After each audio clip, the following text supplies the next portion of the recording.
Okey, bismillahirrahmanirrahim. Assalamualaikum warahmatullahi wabarakatuh. Selamat sejahtera dan selamat petang. Okey, kita dah ada dalam 12 orang. Jadi rasanya elok kita teruskan. Okey, kita sambung untuk yang pagi tadi. Sebelum kita rehat tengah hari, kita sampai di bahagian lokasi kajian. Boleh kan kita sambung? Okey, kita tadi dekat bahagian method dan kita dah start dengan reka bentuk kajian. Kemudian populasi, sampling dan unit analisis. Kemudian populasi, sampling dan unit analisis. Kemudian lokasi kajian. Okey, kita dah masuk kepada pembangunan instrumen. Okey. Okey, pembangunan instrumen dan contohnya dalam kualitatif kita ada soal sidik lah. Kalau untuk kuanti. Dan kualitatif kita ada interview dan juga kita ada senarai semak untuk observation. Okey, ini antara komen-komen semasa pembentangan proposal maupun viva. Okey, kajian berbentuk tinjauan instrumen dalam bahasa Inggeris. Okey, kalau kita boleh extend sikit komen nombor 1 tu, jika instrumen itu kita ambil daripada bahasa Inggeris, tak ada masalah lah kan, sebab kita tak ada buat kita tak ada buat translation. Tetapi jika kita soal sidik tu diedar, contoh kalau tinjauan ni soal sidik lah kan, kalaulah soal sidik tu kita gunakan dalam bahasa Melayu, yang mana kita translate yang original daripada bahasa Inggeris, kena libatkan proses validity dekat sini. Pengesahan dia kita kena hantar kepada pakar untuk translate dari bahasa Inggeris kepada bahasa Melayu.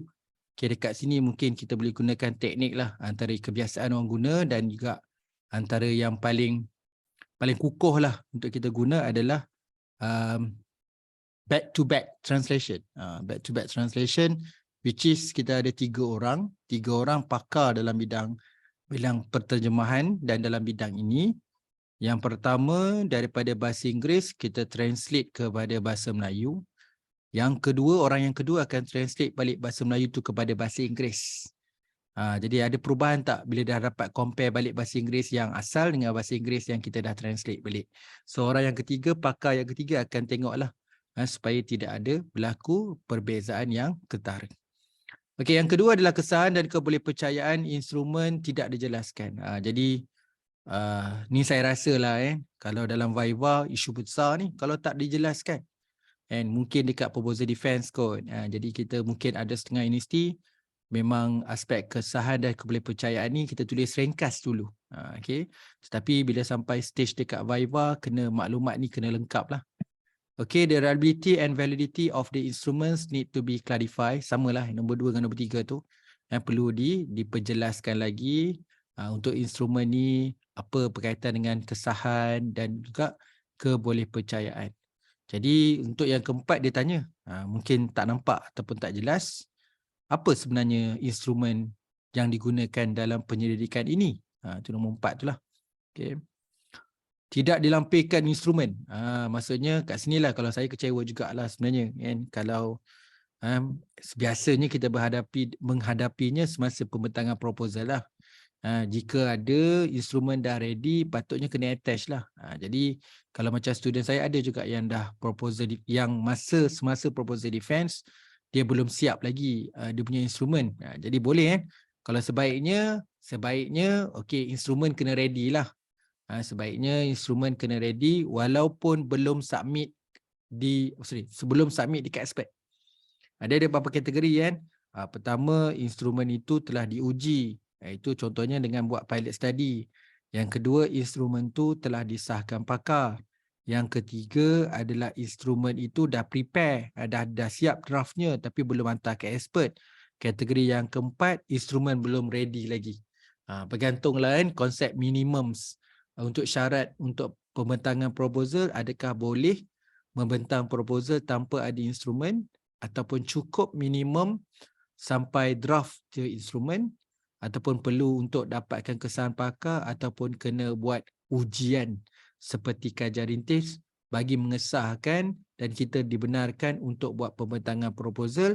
Itu bergantung kepada amalan di fakulti dan universiti tertentu. Secara khususnya mungkin ada sedikit perbezaan antara satu fakulti kepada fakulti yang lain, dari satu universiti ke satu universiti yang lain. Okey, kalau instrumen ni soalan dekat bahagian chat, Amran ada tanya. Kalau instrumen dalam bahasa Melayu, contoh orang luar negeri guna tinjauan instrumen kita. Samalah juga. Dia ada beberapa prosedur je lah. Kan? Kadang-kadang banyak juga researcher luar negara ni, kadang-kadang dia memang, dia ada set instrumen. Katalah Amran dah ada set instrumen bahasa Melayu. Jadi rasanya lah instrumen ini akan digunakan oleh researcher pelbagai negara. Jadi Amran dah buat, dah siap-siap. Dah ada instrumen dalam bahasa Indonesia, ada dalam bahasa apa lagi? Bahasa Jepun mungkin. Mungkin Amran pun dah buat dalam bahasa Inggeris dan bahasa-bahasa yang lain. Okey, jadi bila ada researcher dari Indonesia, Amran boleh send lah. Maksudnya dah siap, dah ada sah dah ada buat pengesahan dah. Maksudnya Amran sendiri dah buat versi bahasa Indonesia sendiri. Ada yang dalam bahasa Inggeris pun dah ada versi. Jadi sebab tu tidak surprise malah ada beberapa case dalam pengkajian student saya bila dia contact dengan originals owners of the instrument. So dia nak minta izin asalnya untuk menggunakan soal sidiknya. Kemudian dia tanya, you from which country? So dia kata from Malaysia. So dia kata dia dah ada set soal sidik versi bahasa Melayu. Okay, tapi kalau katakan kita nak buat dalam bahasa Melayu dan bahasa Inggeris, buat back to back lah. Kena carilah orang yang pakar dalam bidang, sebaiknya yang paling bagus adalah pakar dalam bidang translation lah. Kalau bahasa Melayu samalah, bahasa Melayu, okay, kalau orang tu nak gunakan dalam bahasa Inggeris kan, okay, bahasa Melayu tu kena translate dalam bahasa Inggeris, kemudian bahasa Inggeris kena cari kepada bahasa Melayu, tengok ada perbezaan. Kena nak tengok betul tak kaedah translation tu, sebab tu dia kena buat BM ke bahasa Inggeris ke bahasa Melayu. Orang yang ketiga, expert yang ketiga akan membandingkan. Itu teknik untuk buat kita panggil back to back translation lah. Ada juga yang kita panggil direct translation. Direct translation ni kadang-kadang dipersoalkan lah. Boleh, kalau tanya saya tak ada masalah. Kalau yang buat direct translation tu adalah orang yang betul-betul pakar dari bahasa Melayu, dia terus translate kepada bahasa Inggeris. Okay, boleh ya Amran Okay. Okay, kita sambung kat mana pula ni? Okay, 55 kan. Tidak dilampirkan instrumen. Ni tadilah. Maksudnya kalau kita membuat penyelidikan proposal defense, sebaiknya kita kena lampir lah. Walaupun first draft. Okay. Dan perlu dinyatakan setiap item. Dalam soal sidik tu ada construct dan item. Dan setiap item tu perlu dimaklumkan adakah item itu adapt ataupun adopt. Okay pun, ataupun dia adopt, adapt dan juga self-develop. Untuk adopt dan adapt, kena nyatakan sumber lah. Okay. Kalau self-develop pun, kita based on the literature. So, kita kena nyatakan juga siapa scholar yang kita rujuk. Boleh kita sambung yang ke-6. Apa rasional pemilihan instrumen tersebut? Dia tidak dibincangkan. Bagaimana instrumen itu dibangunkan, bagaimana pemilihan instrumen, kenapa instrumen daripada sekolah ini diambil, kenapa kita mix, kenapa kita campur, ada yang adapt, ada yang adopt, ada yang self-develop, kita kena jelaskan. The instrument of this study is not clear. For example, the instrument of variable are 24 item, but the student just mention 10 item. Contoh dekat sini lah. Okay. Yang original, daripada sumber asal, ada 24 item. Tetapi kita hanya menggunakan separuh, malah kurang daripada separuh. Hanya 10 item saja. Apa justifikasi kita hanya menggunakan 10? Kenapa tidak gunakan kesemuanya 24? Kena justify lah kan. Kadang-kadang kita kena tahu kan, kita rasa macam banyak sangat soal sidik ni. Banyak sangat soalan ni. Jadi kita ringkaskan. So kita ambil je rasa-rasa lah. Kita ambil je lah mana-mana yang bersesuaian. Boleh ke teknik tu? Kita kena check betul-betul. Kalau untuk represent satu topik, katalah nama instrumen tu untuk membangunkan dari sudut amalan digital. Digital practice. So original dah come up with the instrument, ada 24 items. Tetapi kita rasa macam ada item-item yang kita rasa macam kita nak keluarkan, mungkin kat Malaysia is not ready. So kita hanya pilih 10 saja. Okay, nombor 1, kalau siapa nak buat perubahan yang macam tu, ambil 10 daripada 20 tu, kena mendapatkan kebenaran daripada original authors. Maksudnya kena contact yang asas tu. yang asal tu, yang membangunkan 24 item. Adakah boleh dia nak gunakan 10, kita nak guna hanya 10 item saja? Apa justifikasi kita? Okey, kadang-kadang dalam satu set instrumen tu dia jadi satu set. Kalau you hanya pilih-pilih item-item tertentu, maka tak mencapailah orang kata holistic of digital tu. Kan? Ada reason kenapa ada 24 item. Jadi kita tak boleh pandai-pandai untuk delete atau buang beberapa item disebabkan kita rasa kurang sesuai. Itu kita kena berkomunikasi dengan the original developer tu lah, instrument develop tu, supaya kita tanya pandangan dia sama ada dia benarkan ataupun kena buat modifikasi atau sebagainya. Yang ke-8, instrumen dan proses kesahan dan kepercayaan perlu dilakukan dengan baik. Okey, ini sangat penting dalam bab 3, dalam bab method. Boleh dikatakan antara bahagian yang paling sukar dalam method adalah validity and reliability. Jadi bahagian ini memang dituntut sama ada master atau PhD supaya kita tulis dengan baik. Bukan sekadar tulis, tapi kita kena tahu apa yang kita tulis, kita kena faham apa yang kita tulis. Kurang jelas tentang kesahan dan kepercayaan instrumen perlu ada penambahbaikan. Jadi biasanya dalam pembentangan proposal, mungkin kali pertama kita menulis bahagian kesahan dan kepercayaan ini, banyak error-error yang kita buat. Banyak kesilapan-kesilapan kecil yang kita buat. Dan kita perlu tambah baik dan perlu buat penjelasan dalam kajian ini supaya dia dapat menggambarkan bagaimana yang kita terang. Maksudnya kita beritahu validity dengan reliability, yang mana validity dan reliability itu digunakan dalam penyelidikan kita. Instrumen masih tidak menjawab persoalan kajian dan tajuk kajian. Jadi sangat penting ni bila orang cross check alignment, bila dia tengok instrumen ataupun item yang ditanya, item yang sediakan, sepertinya tidak dapat menjawab hipotesis dan persoalan kajian. Ini masalah besar lah. Maksudnya kumpul-kumpul data, tapi data tak boleh, data tak bersesuaian untuk kita menjawab mana-mana objektif kajian. Okey, kesahan instrumen tidak diterangkan. Instrumen punya kesahan tak diteraskan. Kenalah. Ni memang tak ada, memang kenalah kan. Kalau ada yang tadi mungkin kurang jelas ataupun tidak lengkap, okey, ataupun secara umum perlu dikhususkan. Sumber instrumen tidak menyatakan sumber. Jadi kesahan setiap item tu perlu ada sumber. Okey, perlu dapatkan fasa dan instrumen validity yang tepat. Okey, kita boleh jugalah buat dalam proses metodologi ni, proses pengumpulan data ni melibatkan beberapa fasa, okey, dan pemilihan penentuan pengubahsuaian instrumen tu adalah bersesuaian ataupun tepat. Okey. Calon gagal menerangkan kesahan instrumen yang baik. Gagal tu maksudnya tak boleh lah. Okey. Untuk master mix mode, maksudnya master mix mode lah, mix kat sini, calon seharusnya sekurang-kurangnya dapat menguraikan kesahan muka dan kesahan kandungan. Maksudnya kat sini kita ada beberapa jenis untuk validity. Untuk master sekurang-kurangnya kena ada face validity dan content validity. Ini pandangan penilai lah. Untuk level master kena ada 2 sekurang-kurangnya, iaitu kesahan muka dan juga kesahan kandungan. Sumber rujukan item instrumen yang digunakan tentu ada lebih sesuai diperincikan. Kena perincikan lah. Kalau macam saya selalu buat cross check setiap item yang saya ambil, lagi-lagi instrumen besar, okey, maksudnya soal sidik satu perkara besar ni saya rujuk seorang ni, perlu ada cerita penuh dia dekat literature review. Maksudnya kalau instrumennya daripada ahli, so kita nak tahu ahli ni buat kajian apa, dekat negara mana, apa method yang dia buat. Dan itu semua kena diperjelaskan di bahagian literature review. Itu maksudnya lah. Jadi dekat bab 3 cukup kita nyatakan sumber lah. Okey. Contoh nombor 18. Bagaimana data bagi pencapaian pelajar dikira berdasarkan soal sidik? Kan. Jadi nak beritahu lah macam mana kita punya proses, method dan analisis yang kita tulis dalam bab 3 tu. Jika kita menggunakan soal sidik, bagaimana kita nak proses soal sidik tu?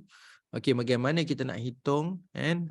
Ikut kesesuaian data dan seterusnya yang boleh membolehkan kita menganalisis lah.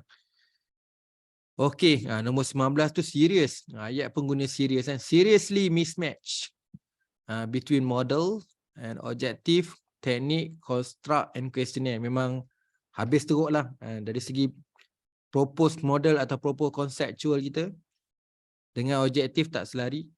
Lepas tu teknik, kat sini instrumen lah kan, research teknik, pengumpulan data, penentuan construct dan juga pembangunan questionnaire adalah bertentangan ataupun tidak berkaitan ataupun tidak fit, tidak. Ini kat sini ada digunakan istilah mismatch.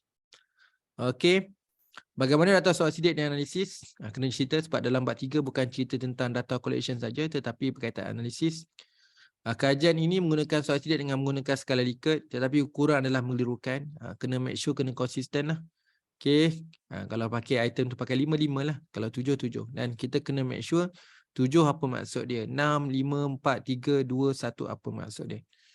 Okey, calon perlu menghuraikan bagaimana soal sidik diedarkan kepada responden. Ini strategi pengumpulan data. Apa yang kita guna untuk memastikan bahawa kita dapat data yang banyak dan data mencukupi untuk tujuan analisis. Okey. The questionnaire use English or bahasa Melayu. Maksud dia tanyalah, soal sidik nanti guna versi bahasa Melayu atau bahasa Inggeris. Kan? Missing in your chapter methodology. Begitu juga dengan translation procedure lah. So kita kena nyatakan dengan jelas soal sidik ini dia akan edar menggunakan bahasa apa. Kalau gunakan bahasa yang kita perlukan translation, kita kena tanyakan prosedur ataupun translation procedure. Okey, perkara ini tidak diperbincangkan dalam bab 3. Okey. Yang bawah tu nombor 24 samalah Okey, serious mismatch. Nombor 25. How many questionnaire were distributed? How many questionnaire were distributed? How many respondent? What is the response rate? So kita kena beritahu lah kan berapa jumlah responden. Kalau ikut size sample berapa jumlah size sample yang diperlukan. Jadi berapa strategi yang kita nak edar. Okey, daripada kita edar berapa yang kita dapat balik. Okey, daripada yang kita dapat balik, berapa jumlah yang untuk kita analisis. Kita boleh come out dengan response rate. Maksudnya dapat maklum balas berapa banyak. Katalah hantar 200, dapat 100. Jadi response rate kat sini adalah 50%. Okey, kena cerita dalam bab 3 ni bukan metodologi saja, tapi melibatkan juga berkaitan dengan analisis. So kena cerita juga kan, a deep statistical analysis of result from the questionnaire should be done or it should be considered as the open issue for the future development. Ini sangat penting lah kan. So kita perlu ada gambaran yang ni. Okay, malah kan, kalau saya boleh patah sikit. Malah dalam pemilihan questionnaire contohnya, pemilihan item ni, kadang-kadang kita kena melihat instrumen item yang solid atau fit. Maksudnya kalau kita tengok kajian terdahulu, item-item dia memang proof, memang mendapat validity dengan reliability yang tinggi, baru kita pilih item dia untuk dijadikan sebahagian daripada item kita lah. So begitu juga seterusnya perkara 26 tu, aspek analisis sebenarnya. Analisis penyelidikan perlu diceritakan dalam bab 3, beritahulah analisis akan menggunakan apa. Okey, bagaimana analisis itu akan menggunakan questionnaire, adakah buat proses-proses seperti nak kena recode atau transform, ataupun bagaimana data soal sidik itu dapat menjawab setiap satu objektif kajian. Itu kena ceritalah kan. Apa assumption ataupun andaian dalam analisis penyelidikan. Okey. Seterusnya adalah the questionnaire was developed by candidate. It was not adapted from previous study. Kadang dia tanya sebab tak jelas, tak ditulis dalam kita punya bab metodologi. Sebab itulah panel tu tanya, adakah anda membangunkan sendiri soal sidik ataupun anda adopt ataupun adapt from previous study. Sebab benda tu dia buat tanda soal kat situ supaya kita sedar bahawa maklumat ini perlu diceritakan dalam bahagian metodologi. Sebentar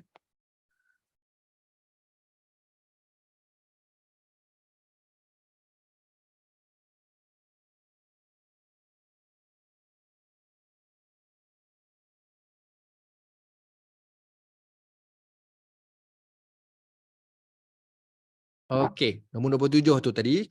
Make sure kita kena jelas. Okey, bukan hanya sekadar menulis kajian ini menggunakan soal sidik. Tapi kena beritahu soal sidik ini mengandungi beberapa item. Item ini diambil atau diubah suai atau dibangunkan dengan merujuk pada literature review. Beberapa scholar menyokong dalam pembangunan item, contohnya ataupun senaraikanlah buat dalam table pun okey. Okey. Nombor 28, soal sidik tidak mewakili variabel secara jelas. Ini sangat penting lah kan. So kita kalau boleh kita nak setiap pemboleh ubah atau konstruk itu yang mana item-item dia adalah bersesuaian. So aspek pembangunan ini sangat-sangat penting. Okey, pelajar perlu menyatakan bagaimana beliau mengukur pemboleh ubah sebelum soal kajian ni dibentuk. Kenapa nak bincang itu kena buat dulu? Sebab kita membuat soal sidik ni bagi menjawab kita punya objektif kajian.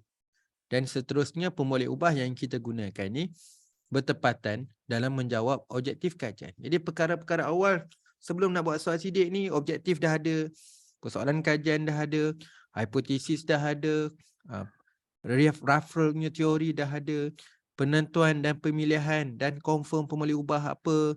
Selepas tu baru boleh kita buat soal sidik. Sebab kita akan buat soal sidik itemnya base pada pemboleh ubah. Okey. Bahagian mana yang diubah sesuai, kenapa diubah sesuai? Ini contohlah, mungkin ada item yang you adopt, ada yang kita adapt, ubah sesuai. Jadi kita nak tahu juga kenapa dan apa yang kita ubah sesuai. Siapakah yang menggunakan instrumen perbincangan kajian-kajian lepas yang turut menggunakan instrumen ni? Mungkin kita kata instrumen yang asal lah, yang adopted. Apabila menggunakan kaedah tinjauan, menggunakan soal sidik, isu ralat pengukuran measurement error selalunya timbul. Ini isu-isu lah kan. Sebab tu proses dalam kuantitatif ni dengan melibatkan sampel yang besar. Jadi wujud dalam penjelasan kita boleh menggunakan ralat yang ada. Bukan kata ralat. Significant level pun ada yang kurang daripada 0.01, 0.05. So ada 5% lah. Kan? Okey. Kemudian 30, konstruk dan isi kandungan set borang sidik yang digunakan bagi tujuan kutipan data berupaya menjawab soalan kajian. Ini positif lah. Is there any expert panel in the area of your study involved? Validate questionnaire develop. So kat sini penting dalam pembangunan questionnaire untuk proses validity kita kena ada expert. So adakah expert dah validate questionnaire ni? Okay, I do believe that extensive explanation should be included to explain how statistical analysis to be done to test the hypothesis developed. For now, it seems incomplete since the focus more on the questionnaire developed and stage involved in research methodology. Jadi proses sangat penting. So kita kena ada extensive explanation. Okay, bagaimana menggunakan analisis statistik dalam pengujian setiap satu atau kesemuanya hipotesis.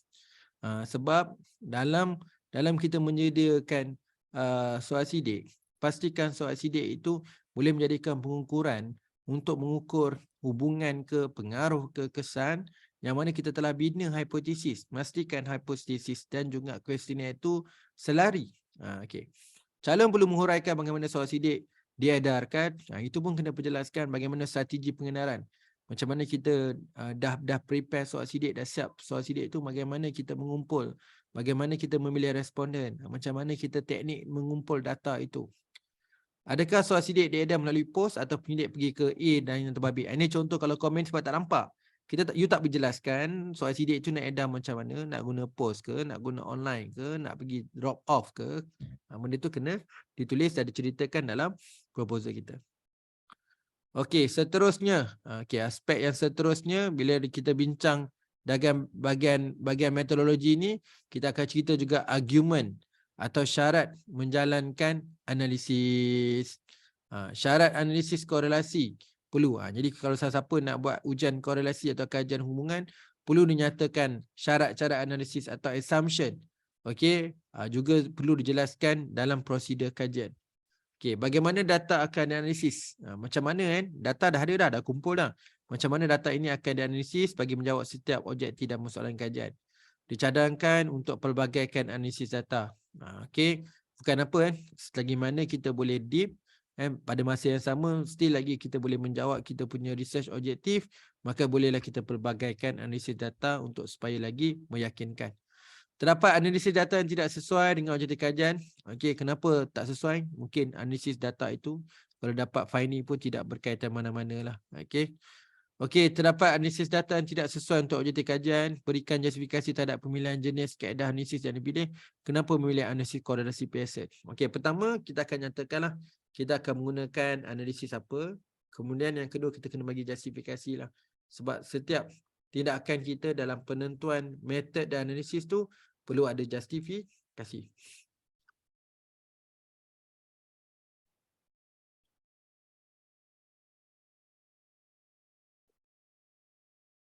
Okey. Ada beberapa perkara lagi sambungan dalam assumption ataupun andaian dalam menjalankan analisis. Namun penggunaan beberapa jenis analisis yang outdated perlu diperkayakan dengan pelbagai jenis analisis. Contohlah ada orang katalah bukan saya mengatakan bahawa SPSS tu dah outdated. Kan? Kalau tanya saya kan, saya tak respon macam tu. Selagi mana perisian itu, software itu reliable ataupun boleh menjawab saya punya objektif kajian dan dia friendly untuk digunakan oleh researcher dengan menganalisis data yang sedia ada dan dia dapat menjawab objektif persoalan dan hipotesis kajian, tak ada masalah. Tak ada istilah outdated kat sini lah. Tapi kalau ikut komen kat sini, dia minta kita gunakan analisis yang terkini lah. Okay. Cara menganalisis data kualitatif perlu dimurnikan. Cara analisis untuk kualitatif data perlu dimurnikan. Contoh keadaan analisis kandungan. Constant komparatif perlu dinyatakan. Okey. Bagaimana alat kajian ini digunakan? Dari segi temu bual, pencerapan dibuat, dana dokumen analisis dijalankan. Jadi nombor 7 dan nombor 8 tu bagaimana aspek data analisis untuk kualitatif research lah. Okey, nombor 9. Huraian metodologi penyelidikan dibuat secara baik dengan ada berserta dengan justifikasi. Itu sangat penting kan? Dalam bahagian metodologi ni, apa saja keputusan yang kita buat, kita kena ada plus dengan justifikasi. Namun boleh dimurnikan lagi, terutama tentang analisis yang digunakan. Model yang digunakan tidak diterangkan dengan terperinci. Okay. Sedangkan model ini letakkan dalam tajuk tesis. Dia penting tu. Dah nama model tu ada dalam tajuk. Tapi perkara tu tak diperjelaskan dengan terperinci. Mengapa model ini digunakan? Apa keistimewaan analisis data? Kaedah menganalisis data tidak menjawab soalan dan hipotesis kajian. Masukkan analisis ANOVA dalam regresi berkanda. Ini komen-komen dan cadangan. Okey, semak semula dan fahami rasional setiap yang berikut dari segi rasional pemilihan sampel, analisis data yang dijelaskan, kaedah analisis data dalam bentuk jadual. Dalam persoalan kajian, hanya menggunakan perkataan apakah. Maka ini merujuk kepada analisis deskriptif saja, tetapi sub 3.52 menyatakan analisis faktor dan terlibat hipotesis hubungan, maka perlu lihat semula persoalan kajian. Kalau betul kajian tahap, okeylah pakai apakah kan. Tapi kalau kita melibatkan hipotesis, ada perkataan beberapa hubungan dan juga keterkaitan dengan persoalan kajian, kat situ kita boleh gunakan perkataan apakah tu kita tukar dengan adakah terdapat. Kalau tengok hubungan, adakah terdapat hubungan? Jadi itu adalah kita punya research question. Kalau dalam segi hipotesis, kita nak tengoklah sama ada positif dan negatif. Terdapat hubungan yang positif ataupun negatif, yang signifikan atau tidak signifikan. Next. Kita pergi pada subtopik yang seterusnya adalah prosedur analisis kajian ataupun assumption lah, andaian. Tapi kat sini kita panggil tepat dia adalah prosedur. Prosedur penganalisis data perlu ditambah baik seperti dicadangkan oleh penilai. Prosedur pelaksanaan kerja khusus yang dibincangkan di bahagian tinjauan literature mungkin lebih sesuai dibincangkan dalam bab metodologi. Prosedur analisis tidak dinyatakan. Perincikan prosedur pengumpulan data. Prosedur analisis dan perincikan prosedur perlu tulis semula selaras dengan prosedur dan subjektif yang ingin dikaji. Lain-lain. Kita nak masuk lain-lain dalam bab 3. Yang pertama,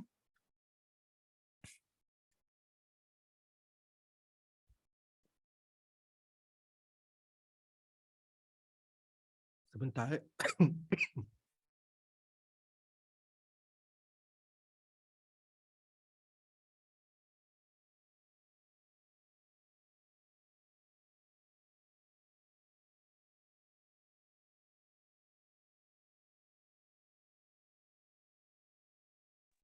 Ada soalan Kalau ada soalan boleh tanya. Kita terus sambung. Lain-lain perkara ataupun lain-lain soalan lazim yang biasa ditanya oleh penilai untuk kita bersedialah menghadapi soalan-soalan penilai ini dan kita dapat menjawab dengan baik semasa pembentangan proposal maupun viva. Nombor 1 perlu ditambah baik dalam menjelaskan soalan ini adalah adopt dan adapt. Ingat Huruf O dengan huruf A tengah-tengah tu. Kalau O tu bulat tu, maksudnya macam kopi bulat-bulat lah. So kalau adopt, kita ambil bulat-bulat. Kalau adapt, A tengah-tengah tu maksudnya kita ambil untuk ubah suai lah. Kita modification ataupun kita ubah suai. Perlu menjaga ethical consideration. Okay, dalam bab 3 ni salah satu yang kita kena tulis juga outline dalam bab 3 adalah etika penyelidikan. Ataupun etika punya consideration. Kena nyatakanlah kajian ini adakah melibatkan proses yang perlu dapat kelulusan jawatankuasa etika dan perkara-perkara lain yang berkaitan bersangkutan dengan aspek etika dalam proses penyelidikan. Okey, contohnya ethical consideration tidak mendedahkan nama individu, tak boleh mendedahkan nama institusi. Contohlah kalau saya you lantik sebagai kesalahan pakar, you kena tutup, tak boleh letak saya sebagai Nurul Fadli Habibin ataupun letak NFH Nurul Fadli Habibin tu dengan meletakkan saya punya institusi saya iaitu daripada Universiti Pendidikan Sultan Idris. Jadi Universiti Pendidikan Sultan Idris pun kena tutup, kena tulis universiti saja. Kemudian nama saya mungkin boleh letak kalau researcher ataupun lecturer boleh buat L1. Lecturer 1 okay, daripada universities. Okay, kita boleh tambah sikit adalah pengalaman. Berapa lama, berapa tahun dah saya sebagai akademia. Okay. Okay, sila bina hipotesis kajian bagi setiap unit pengukuran dengan menggunakan asasi inference. Okay, kena adalah setiap perkara objektif yang melibatkan inference perlu ada hipotesis yang detail. Sila jelaskan kenapa kajian rintis dilaksanakan. Okey, kenapa? Apa justifikasi kita dalam menjelaskan kenapa kajian rintis hanya melibatkan 15 orang sahaja. Okey, itu perkara-perkara yang kita kena laporkan lah. Kemudian lampiran yang dinyatakan pada muka surat tertentu tidak dilampirkan dalam tesis ini. Jadi kena menyatakan lah, lagi-lagi kita rujuk lampiran 1, rujuk lampiran 2. Perlu ada dalam tesis kita supaya kita nampak yang tu.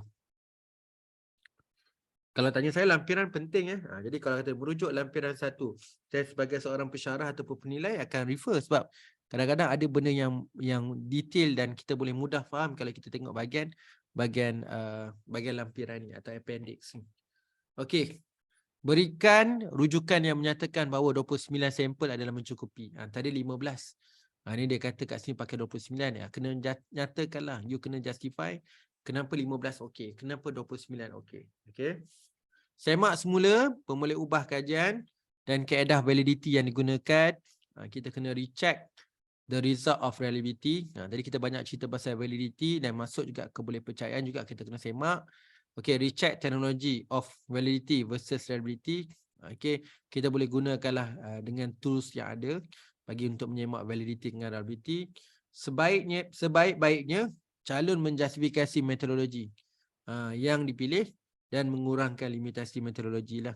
Yang paling tepat penggunaan metodologi bagi menjawab setiap objektif kajian. Okey, sila kecilkan kawasan kajian ke zon saja. Pilih seperti zon A atau zon B. Itu menarik juga. Kadang-kadang melibatkan sampel yang besar, boleh kita fokus saja, tak melibatkan banyak, hanya fokuskan pada satu zon saja. Sila jelaskan kenapa kajian rintis hanya dijalankan pada 13 orang. Ini yang contoh tadi. Ada yang kata 13, boleh ke? Kan? Boleh ke 15, okey ke 29, kena dapatkan cut off atau justify daripada previous researcher. Okey, kemudian masih lagi dalam lain-lain dalam bab 3, okey, combine framework into one single conceptual framework then contain main variable. So, kadang-kadang kita menghasilkan banyak kita punya framework, tapi kebiasaannya kalau dah dijadikan konsep atau research framework, kita combinekan menjadikan satu saja conceptual framework dalam sebuah penyelidikan.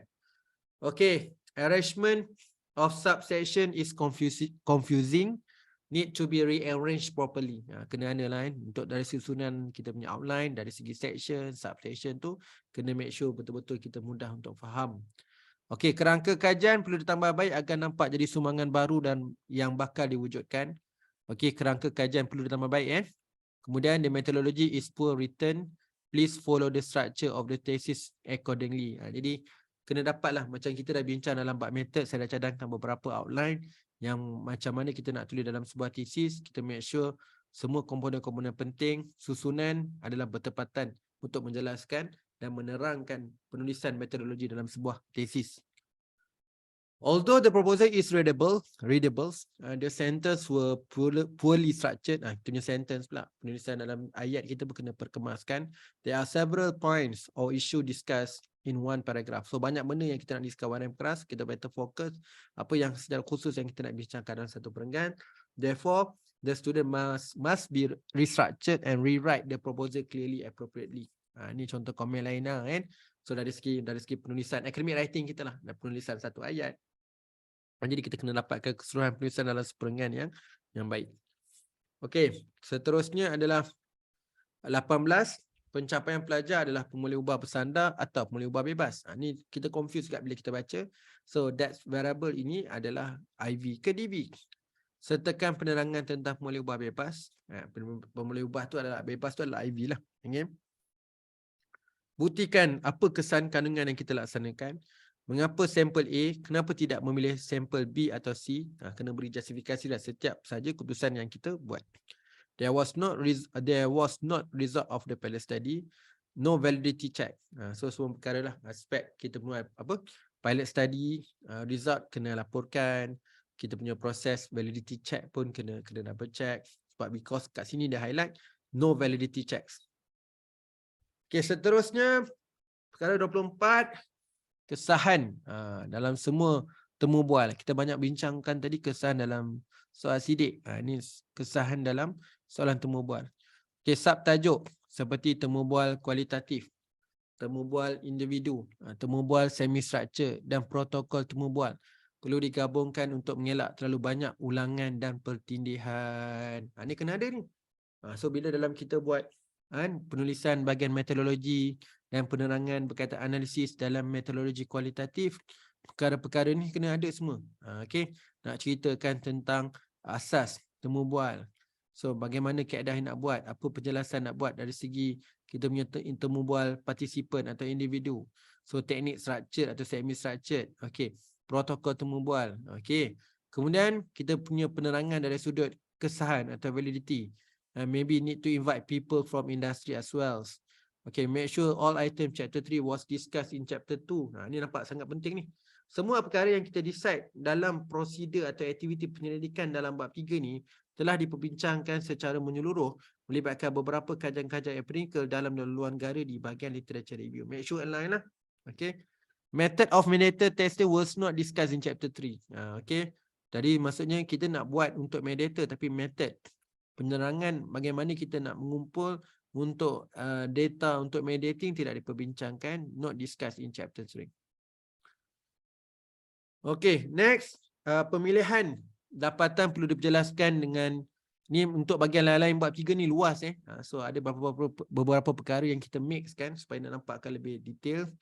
Okay, pemilihan dapatan perlu diperjelaskan tentang bahagian kajian ini, elakkan fakta diulang. Okay, please clearly explain writing on what type of method specifically for this study is better presentation. In the summary, state that your study use a variety of method. So kena nyatakanlah antara perkara 31 dan 32 ni. Okay, kena menyatakan apa jenis method yang digunakan. Okay, jelaskan dalam bentuk yang mudah difahami. Malah kita boleh gunakan jadual atau rajah. Okay, kita kena buat summary. So bagaimana kita menyelesaikan method dan analisis data bagi menjawab ke semua. Kita boleh susun by fasa atau by objektif. Objektif nombor 1 ni, apa method yang kita gunakan, apa data yang diperlukan, bagaimana nak analisis. Okay, begitu juga pergi objektif nombor 2. Go through one by one, kita boleh summarize ke dalam table mungkin. Dan of course kita kena bagi justifikasi lah setiap semua pemilihan dan kelebihan kaedah yang kita decide nak gunakan dalam penyelidikan ini. Okey, lain-lain seterusnya yang ke-34. Rujukan di bahagian metodologi juga perlu lebih terkini. Maksudnya bukan hanya citation di bahagian artikel-artikel jurnal based pada previous empirical study saja kena cite yang terbaru.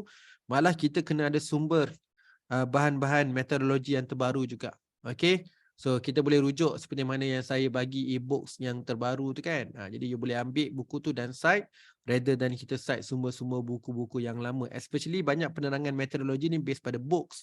Tetapi kita boleh refer juga. Sekarang ni banyak orang cerita dalam artikel jurnal juga menceritakan pelbagai perkara termasuk dalam berkaitan dengan metodologi. Okey, needs nombor 35 tu kan, needs to fulfill all assumption, andaian lah, maksud kena selesaikan semua syarat atau andaian sebelum kita melaksanakan analisis regresi. Jadi sebenarnya ada syarat-syarat dia. Sebelum melaksanakan ujian regresi berganda, beberapa perkara assumption yang kena fulfill. Jadi kena fulfill semualah.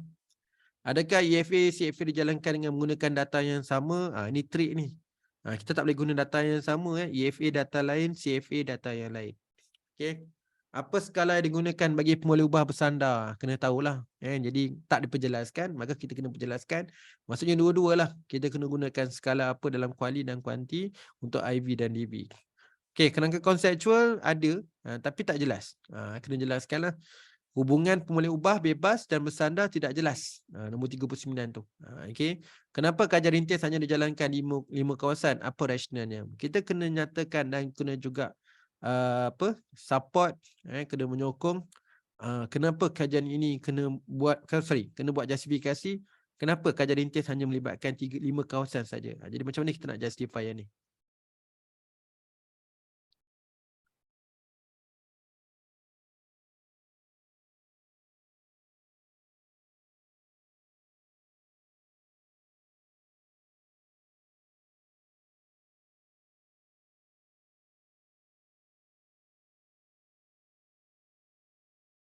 Okay, kita sambung yang ke-41. Okay, masih lagi perkara-perkara lain yang boleh kita bincang, boleh kita melihat apa saja komen-komen yang possible ditanya oleh expert dan juga penilai semasa pembentangan proposal dan viva. Okay, next 41, kerangka konseptual kajian. Dia kata kat sini tak jelas. Maksud tak jelas ni, kita punya drawing tu tidak menggambarkan hubung kait. Malah hubung kait tu tak boleh kita nak align dengan kita punya hipotesis maupun kita punya objektif. Okay, maksudnya tengok gambar rajah, tengok hipotesis, tengok objektif, tak align. Itu yang kata tak menunjukkan hubung kait tu. Calon gagal membuat rumusan secara keseluruhan dengan memberi rasional kepada pemilihan kerangka teori.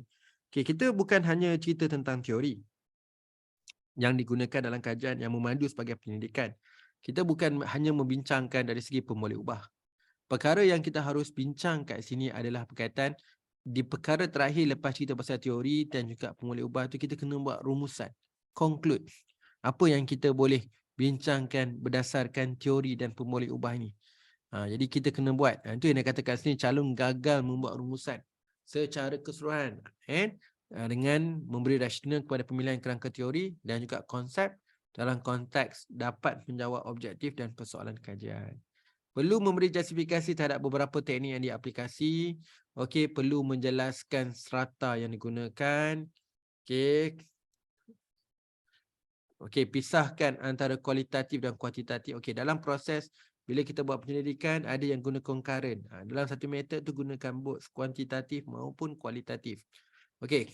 Metod kajian perlu dimenuhi objektif-objektif yang dinyatakan. Okey, perlu setiap metod, aktiviti, analisis, semua yang kita buat pastikan selari dengan objektif yang pastikan selari dengan objektif kajian.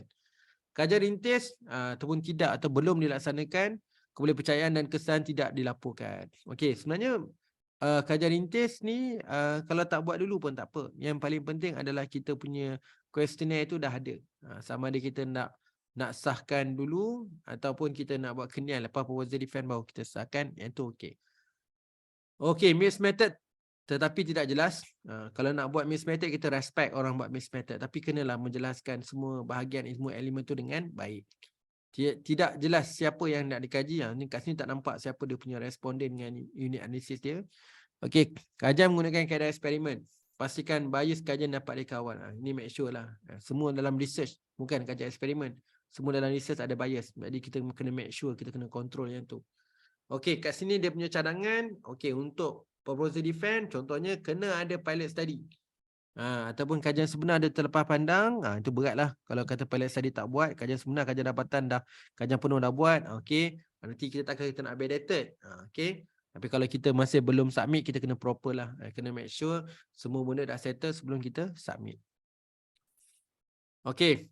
Buat content validity. Kesahan kandungan. Okey, from content expert. Face validity. Kenapa nak buat face validity? From language expert. So kalau kita nak tengok kriteria item validity tu for measurement expert. So kita ada expert untuk melihat measurement, kita ada expert nak tengok bahasa, ada expert nak tengok content. Okay. Sumber item instrumen yang digunakan adalah lebih sesuai diperincikan. Calon diminta untuk masukkan kaedah kualitatif. Contohlah kat sini ada open-ended question kepada responden. Okay. Sokongan kajian rintis tiada dinyatakan dan perlu ada sokongan daripada sumber mana-mana yang bersesuaian. Okay, some of the item that you delete in the pilot test. Okay, kita dah delete dah. Proses kita nak buat validity, kita dah delete beberapa item di pilot test. Is your permanently delete and not used for actual study? No explanation on this matter. So kena berjelaskan lah. Kalau item tu dalam EFA, ujian reliability, kalau item tu kita nak remove dan delete, kena nyatakan lah. Supaya item tu dah kurang lah. Tak ada pula kita akan gunakan semula item yang sama dekat proses nanti. Ke depan nanti contohnya Viva. Tak boleh. Kalau dah delete dah just delete dah. Okay, suggest add ataupun buat satu table untuk summarize item. Jadi maksudnya item yang asal dah berapa before pilot test. Kemudian dah lepas pilot test berapa yang tinggal. Berapa yang consider untuk next analysis pula. Okay. When was the collection date? What was the collection date? How many company involved? Ini proses dari segi monitor lah kan. Bila kita dah edar soalan, jadi kita berapa lama yang kita beri tempoh masa untuk dia respon. Okay, why second order model is used in this study? Why first order model was not used? Kenapa gunakan second order? Kenapa tak gunakan first order model? Kat sini kita kena bagi justifikasi lah. What are the correction and improvement made the questionnaire? So ini pun kena nyatakan lah. Dari segi questionnaire tu pandangan expert, kita boleh summarizekan, boleh buat table dan kita boleh tengok apa-apa part yang kita boleh improve. Okay. Nombor 61. Okay. Tidak menjelaskan secara terperinci teori apa yang dipakai. At least dalam sebuah kajian mesti ada teori, lagi-lagi dalam kuantitatif, setidak-tidak mesti ada underpinning teori lah. Pelajar diharap dapat menyatakan sedikit tentang teori yang diguna pakai semasa mereka bentuk kajian. Apabila menggunakan kaedah tinjauan seperti survey, okey, ada isu ralat pengukuran selalunya timbul, didapati tidak ada perbincangan. Jadi perkara ini pun kena bincang lah. Pelajar perlu justifikasi kenapa perlu menggunakan dua software, kenapa nak gunakan dua software yang berbeza, adakah kedua-dua software itu tak boleh nak menjawab jadi kajian, atau ada apa-apa justifikasi. Calon gagal untuk menerangkan kesan muka dan juga kesahan kandungan. Okay, kita pergi masih lagi. Lain-lain buat figure yang ke-66. Data yang dikutip mencukupi untuk menjawab soalan kajian. Yang ini laju lah. Mana saya rasa benda dah ulang, saya laju lah. Kutipan data kajian rintis juga mencukupi. Calon perlu memperhalusi, menjelaskan, memperoleh kaedah pengutipan data bagi memastikan tempoh menjawab soalan kajian adalah sesuai. Elak berlakunya bias dalam pengutipan data. Perbaiki untuk responden kajian rintis. Perlu mempunyai ciri-ciri hampir sama dengan responden sebenar. Ini contohlah. Bila kita nak pilih sampel untuk kajian rintis, make sure dia adalah menghampiri dengan sebenar punya responden. Kaedah pengumpulan data tidak dihuraikan dengan memuaskan. Calon menguraikan aspek yang salah tentang nilai perkali korelasi. Mungkin kita salah faham. Kena buat rewrite atau kena explanation semula. Okey, sepatutnya calon perlu huraikan mengenai perkali kepercayaan yang diperolehi. Kena ada, sepatutnya kena huraikan juga tentang perkali korelasi, perkali kepercayaan. Bagi statistik inference, nyatakan ada yang kriteria yang perlu dipenuhi untuk menjalankan ujian kenaan. Okey. Okey, 75, ringkaskan reka bentuk kajian. Ringkas ni kalau semua maklumat dah ada lah. Jangan kita meringkaskan, ada maklumat penting tak ada dalam tu. Adakah anda melakukan pembaharuan dalam reka bentuk kajian? Boleh, macam saya sendiri pun memang saya buat come up with new research design. Kalau you nak ubah sesuai research design pun boleh. Adakah anda melakukan novelty, pembaharuan, perkembangan dalam metodologi kajian? Sama ada original, pembaharuan, perkembangan dalam metodologi. Okey. Ada. Kalau ada, kena nyatakanlah apa dia. Okey, bagaimana anda memastikan kaedah kajian yang digunakan sesuai bertepatan dengan persoalan kajian? Macam mana kita nak pastikan? Yang ni kena laporkan by phase sebenarnya. Fasa 1 untuk objektif nombor 1 gunakan metod apa? Pergi objektif nombor 2 gunakan metod apa? Okey. Kemudian bagaimana anda memastikan kaedah kajian digunakan sesuai dengan objektif dan persoalan kajian ni? Umum semua komen kat sini awak daripada awal tadi. Okey, bagaimana memastikan kaedah kajian digunakan sesuai dan bertepatan dengan persoalan kajian? Apakah faedah kajian? Faedah falsafah kajian. Apakah falsafah kajian dari segi philosophical assumption dalam penyelidikan ini? Okey. Kemudian apa kekuatan dan kelemahan data dalam pendidikan ini? Apa teori, konsep dan design framework dalam pendidikan? Apa perbezaan dan setiap framework dan kenapa? Adakah wujud teori lain dalam kajian ini? Jika ya, kenapa anda tidak tak diuji dan menggunakan teori ini dalam penyelidikan? Semua dia tanyalah. Dan keterkaitan dalam metodologi dengan literature review pun sampai alignment dengan teori pun ditanya juga di bahagian ni. Okey. Kemudian kita ada sikit 83, apakah prosedur etika? Apakah isu etika yang mencabar dalam pendidikan dan bagaimana mengatasinya? So ada lebih kurang 84 perkara-perkara lain dalam bab 3. Okey. Ada soalan sebelum saya nak buka slide yang ketiga? Kita ada 2 slide lagi. 2 set slide lagi sebelum kita boleh kita selesaikan kita punya agenda hari ini. Okey. Boleh saya buka slide satu lagi Okey. Sambil-sambil tu kalau ada soalan saya respon nanti.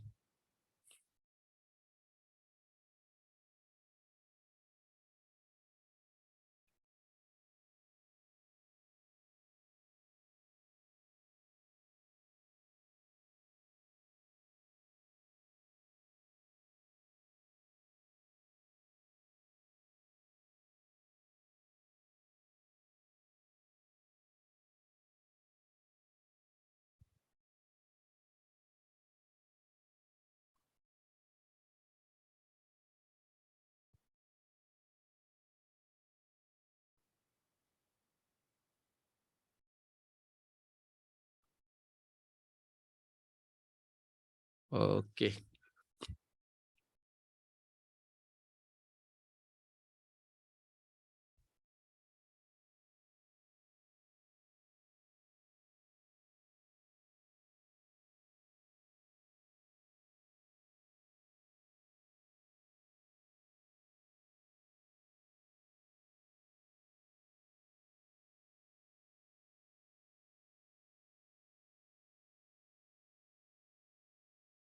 Saya respon soalan dulu dekat bahagian chat. Okey, tak ada Okey, tak ada soalan. Okey, kita masuk slide yang ketiga. Sama je ada yang tanya saya ada yang dapat siri 3, siri 4. Sebenarnya siri itu siri yang sama, slide yang sama. Okey. Kita masuk analisis penyelidikan, kita masuk dapatan kajian. Kita masuk dapatan kajian. Slide ni tak banyak. Untuk slide yang siri 4 dan siri 5 ni tak panjang.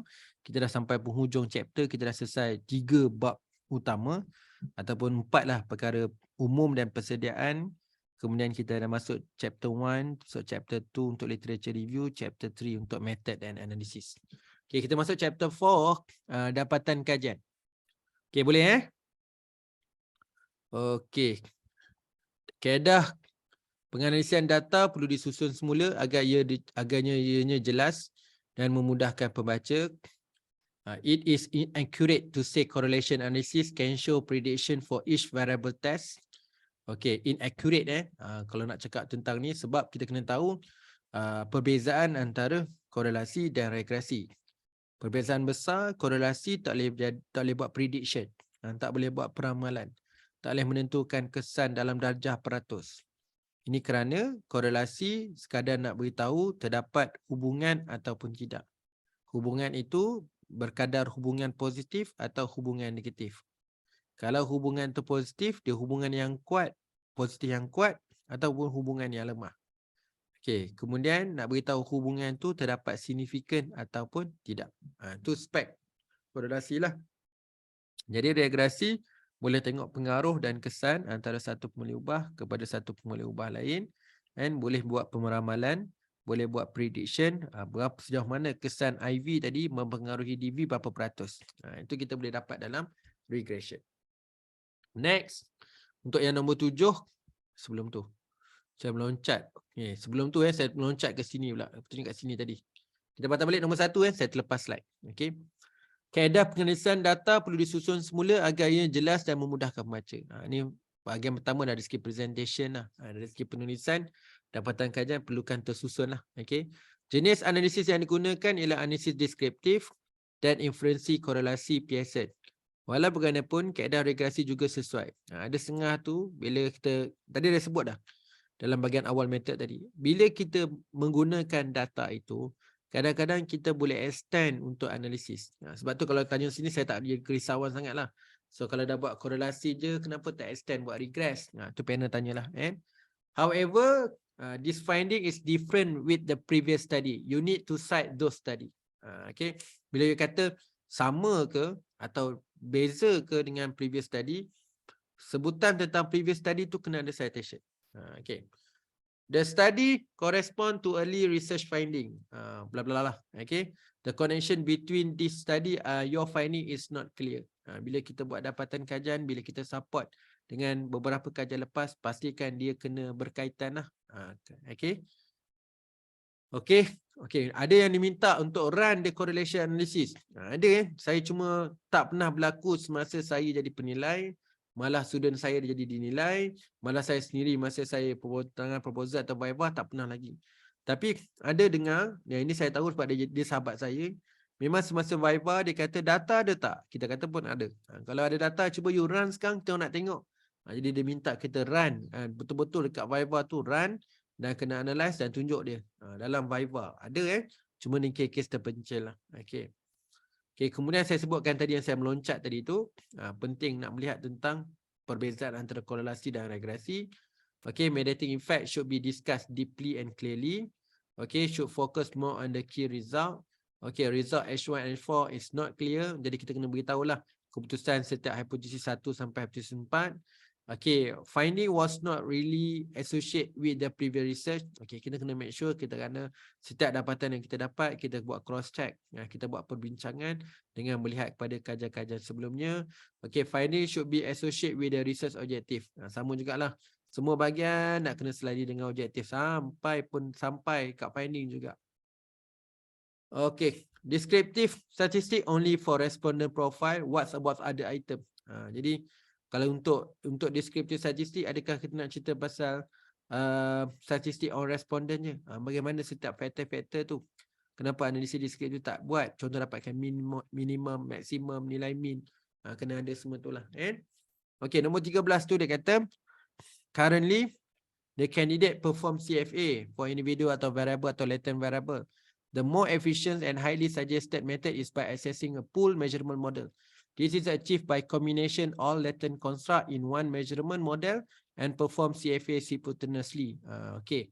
Kemudian descriptive result. Don't simply describe the result. I can read the result from the table, but you need to tell more about the each question. Okay. Alright. Kita boleh nampak dengan semua result demografi itu dekat table yang kita lampir. Tetapi aspek interpretation tu sangat penting. Jangan kita letak table saja, kita dah buat cantik, dah simplify, kita dah crampkan dalam satu jadual, tapi penjelasan dan interpretasi juga perlu dilaksanakan. Penjelasan itu sangat penting. Okay, due to relatively low response rate, kita punya response rate sangat rendah.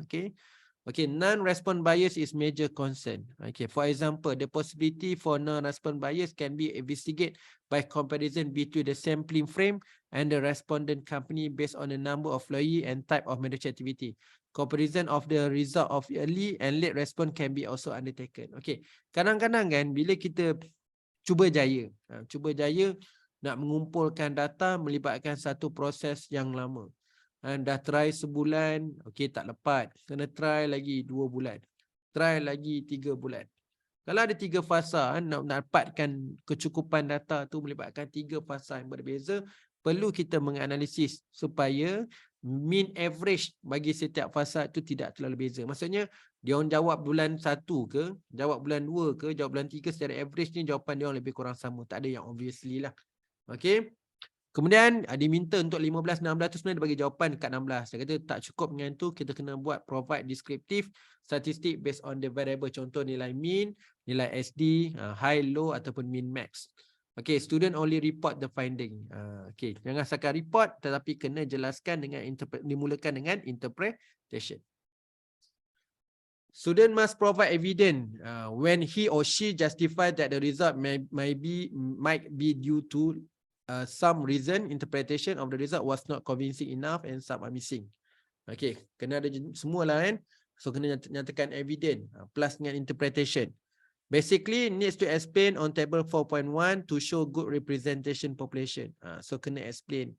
Where is explanation for analysis? How many respondent to your survey. A deep statistical analysis of result from questionnaire should be done and should be considered as the open issue for future development.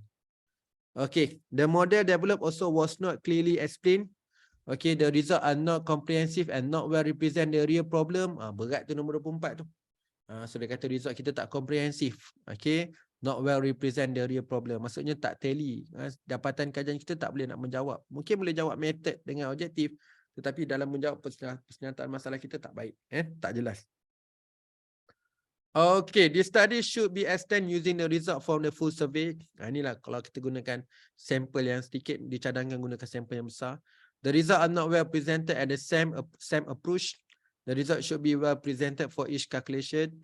The author should explain why factor analysis SAM were used. Kena nyatakanlah setiap penentuan perisian yang terkini, yang upgrade, apa saja yang kita buat bagi menjawab setiap objektif, perlu ada justifikasi lah. Kenapa kita nak gunakan ni, nak gunakan tu, nak gunakan sekian. Okay, nombor 29. Since this study only present the result of the pilot study, okay, the number of respondent is very low. Ini contoh kalau kita buat dalam pilot study lah kan. Jadi kita tidak boleh menggambarkan keseluruhan dapatan, tetapi dengan kehadiran sampel yang cukup untuk kita buat pilot study ini boleh memberi gambaran awal bahawa item itu boleh digunakan untuk kajian atau pengumpulan data yang sebenar. It would suggest to provide finding from review literature in metric format summarize the past study. Ini contohlah.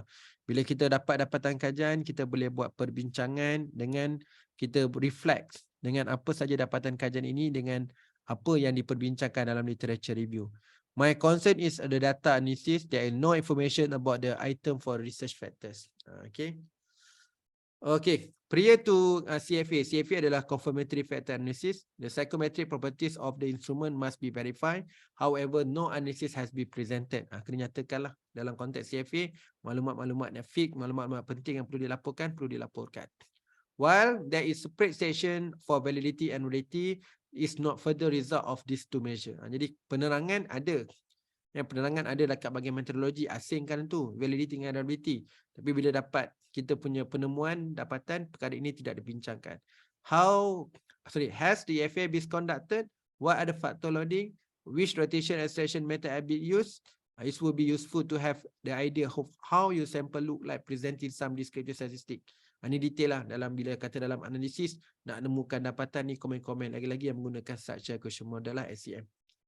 Okay. Kita masuk pada lain-lain bab 4 daripada analisis hinggalah kepada dapatan. Okey, kadang-kadang ikut format kalau universiti saya, bab 1 introduction, bab 2 literature review, bab 3 method, bab 4 adalah analisis dan dapatan lah. Okey.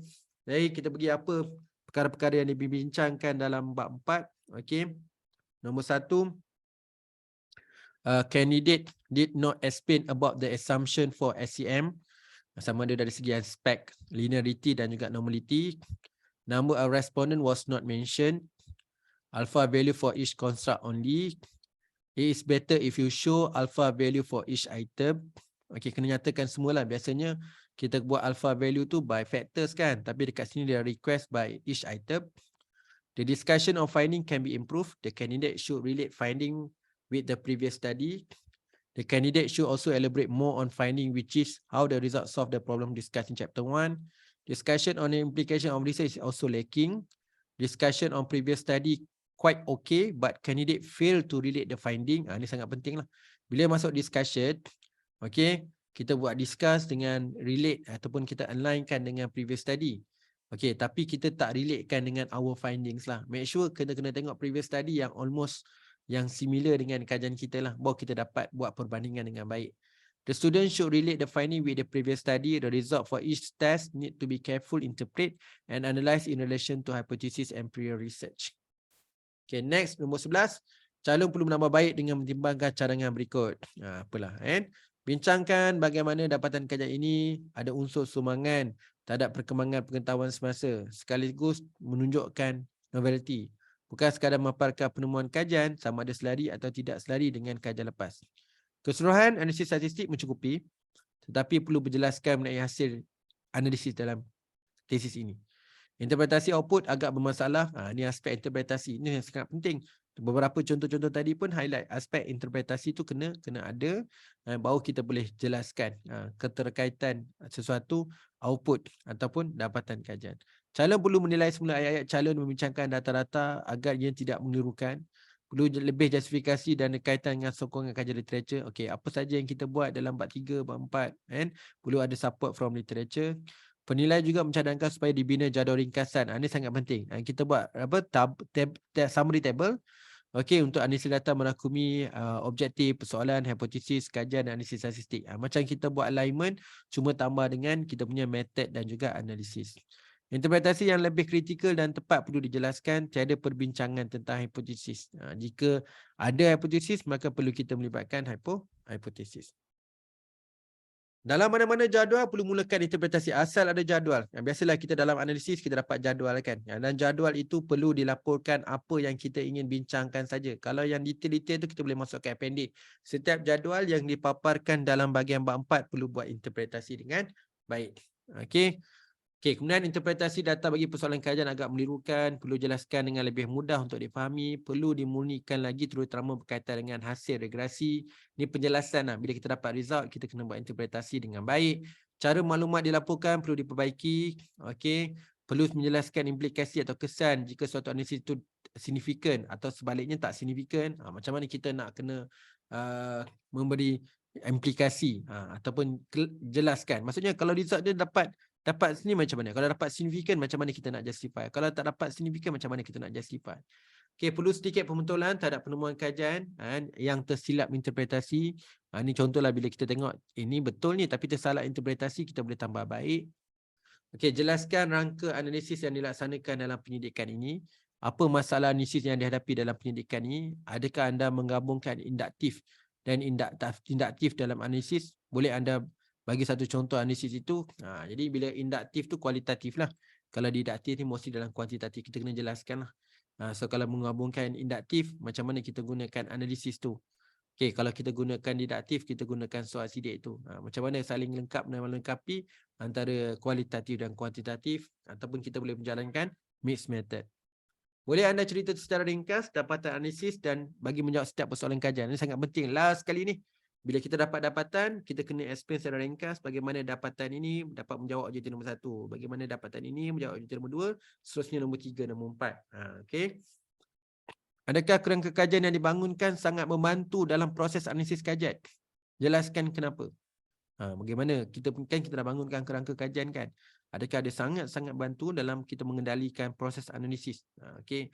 Adakah anda menggunakan data lain dalam kajian ini? Adakah ia turut memberi sumbangan pada penyelidikan? So ada tak melibatkan data-data tambahan yang kita tak rancang awal tapi kita perlukan bagi memastikan kita dapat memberi contribution yang lebih baik. Boleh ke analisis data ditafsir dengan cara berbeza-beza? Kena jelaskanlah. Biasanya mungkin kita boleh interpretasi tapi basically interpretasi itu dalam bentuk direct sebab agar dia mudah difahami. Tapi kalau orang dalam bidang statistik mungkin dia boleh baca dalam konteks yang lebih luas dan lebih detail, mungkin dia dapat kaedah yang lain dalam menginterpretasi data yang sama. Tapi kalau macam kita mostly kita akan interpretasi yang biasa daripada asas. Okay, kemudian kalau kita rujuklah mana-mana sumber tesis atau artikel untuk dapatkan penerangan penjelasan dengan lebih baik. Okey, kita masuk perbincangan kajian. Macam tadi tak larilah. Bila cerita tentang method, dia akan relate dengan analisis. Bila cerita dapatan, dia boleh relate sikit dengan analisis dengan perbincangan. Okey, kita masuk dalam bab 5 iaitu perbincangan dan kesimpulan bab. Okey, sekejap sebentar.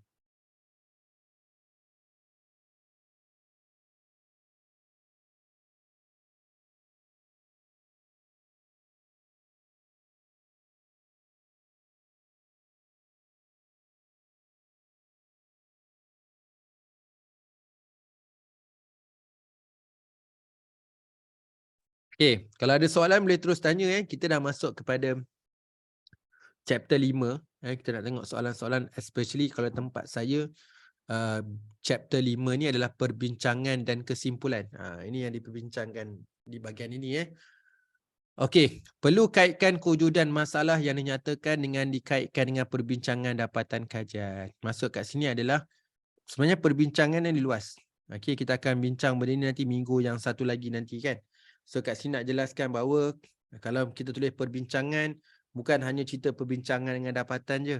Kita kena buat perbincangan dalam konteks penyelidikan. Dalam penyelidikan kita ada dapatan, sebelum dapatan kita analisis. Kita kena buat perbincangan dengan analisis, perbincangan dengan metodologi, perbincangan dengan komponen-komponen dalam literature review, perbincangan dari sudut objektif dan juga penyataan masalah. Jadi perbincangan itulah perbincangan kajian, bukan perbincangan dapatan semata-mata. Perbincangan dapatan ya, tapi bukan dapatan saja. Okey. Seterusnya nombor 2, sebahagian besar perbincangan tiada konsisten dengan dapatan kajian, perlu disemak dan diperbaiki. Calon boleh menambah baik agar menjadi perbincangan yang lebih terperinci. Okey, perlu ditambah baik dengan memberi makna kepada dapatan yang diperolehi. Perlu tambah baik dengan memberi makna kepada dapatan yang diperolehi. Calon perlu memberi justifikasi yang jelas masa membuat perbandingan dengan hasil dapatan kajian atau pengkaji lepas. Perbincangan agak kritikal adalah diperlukan. Bila sebut perbincangan ni di peringkat maturity kita lah. Kita dah sampai di peringkat akhir. Sekarang kita asyik cerita hal orang je dekat bab 1, bab 2, bab 3 kita side. Tadi dah masuk dekat bab 4, bila kita dapat dapatan, macam mana kita nak membincangkan dapatan kajian ini. Dapatan ini dia meshkan dengan kita punya analisis, metodologi. Dalam metodologi ada macam-macam, ada kebentuk, validity, lain-lain, populasi, sampling. So kaitan dengan pemohon ubah, berkaitan dengan kerangka, dengan teori, dengan penyataan masalah, dengan isu-isu yang relevan. Kita kena kupas benda tu secara terperinci. Okey, calon juga perlu memberi justifikasi yang jelas semasa membuat perbandingan dengan hasil dapatan kajian lepas. Perbincangan yang agak kritikal adalah diperlukan. Nombor 7, kualiti perbincangan bagi dapatan kajian perlu dimantapkan lagi dengan menerangkan lanjut berkaitan dengan makna, tafsiran dan interpretasi bagi dapatan yang telah diperolehi. Jadi kualiti perbincangan perlu ditingkatkan. Okey, seterusnya, the discussion should be more elaborate. Bring the discussion in chapter 4 to chapter 5. Dalam kes ni lah, kalau ditulis dalam chapter 4, kita suggest kita pindah ke chapter 5 kalau ikut format nulis saya. Okay, discuss on H1, H4 is too short. Bila cerita perbincangan kalian untuk setiap hipotesis, katakan kita ada 4 hipotesis, adalah ringkas. Kena cerita detail setiap perbincangan daripada hipotesis 1 sampai hipotesis 4. Okay, make it a clear discussion for this session. Make it a clear, simple as you can. Maksudnya make it clear, make it as simple supaya kita faham bagaimana perbincangan kalian. Okay, bermaksud simple kat sini bukanlah pendek. Maksudnya tak payah bincang perkara-perkara lain, bincang dengan dapatan yang diperolehi. Fokus yang itu saja. There is no conclusion section presented chapter 5 of the thesis. You must conclude your finding. Okay, but how to support the theory explain. Okay, kita buat perbincangan pun kena beritahu. Okay, kalau kita gunakan teori, dengan teori inilah kita buat kajian ini. Bila dapat kajian ini, kita akan mengatakan bahawa kajian ini bertepatan dengan teori yang diperjelaskan sebelum ini. Okey, kemudian but how to support the theory ini tadi. Discuss more on previous study but fail to relate to the finding and the theory. So kita punya perbincangan, make sure perbincangan itu kena relate dengan previous empirical study. Sebab empirical study pun ada finding, kita pun ada finding. So apa yang kita boleh perbincangkan bila ada beberapa penemuan finding yang sama. Okey. Okay, kemudian discuss was not convincing and many repetition. Student should highlight or discuss more on finding, how the finding solve the issues. Itu kena buat juga macam mana dapatan ini menyelesaikan isu, menyelesaikan masalah, menjawab objektif. Semua perkara komponen dalam chapter 1, chapter 2, chapter 3 tu perlu dipertimbangkan. Okay, poor discussion on the implication of the research and theory practice. Kita kena bincang lah dari segi aspek amalan, dari sudut theoretical. Okay, result and discussion section is too short. Need to provide more discussion result from this study. Okay, kena cerita lebih lagi lah tentang kita punya keputusan dan juga consider dapatan seterusnya adalah discussion. Okay, boleh tiga pada ni perlu di-alignkan supaya jadikan lebih luas lah. Okay, next, lepas cerita tentang perbincangan, kita masuk pada implikasi kajian atau sumbangan kajian. Okay, research contribution did not link to the theory that you use for the study. You should highlight your research contribution, relate the statement that they mention in paragraph, avoid using number point. Kita kena tulis dalam perenggan, sebaiknya bukan dalam point-point. Any limitation on research method, instrument dan scope, kita kena beritahu juga supaya detail. Okay, implikasi kajian kabur kerana kajian dari segi faktor agak kabur untuk menilai dari segi objektif kajian. Okay, tidak selari juga dengan title dan juga objektif kajian, tidak nyatakan dengan jelas, kepentingan lebih menunjukkan kepada kajian lepas. Ni ingat ni, kita nak dapat dapatan kita, patutnya kita reflect pada dapatan kita. Apa sumbangan kita dari sudut teori kan, kepada kepada metodologi empirical dan juga practical. Okey, poin-poin yang disenaraikan dalam bahagian ini tidak jelas. Jadi kita bukan kata jelas. Kita tak menggalakkan poin-poin lah, kena tulis dalam satu penerangan yang baik. Pelajar perlu lebih objektif dalam menghubungkan dapatan kajian dan teori dengan perkara-perkara yang bersifat implikasi. Bahagian ini perlu dimurnikan. Okay, when you discuss about research contribution, please link to your result. Okay, bila cerita research contribution, kita link balik lah. Especially the result tu dekat kita punya empirical contribution. The candidate state the finding have to theoretical, empirical and practical implication.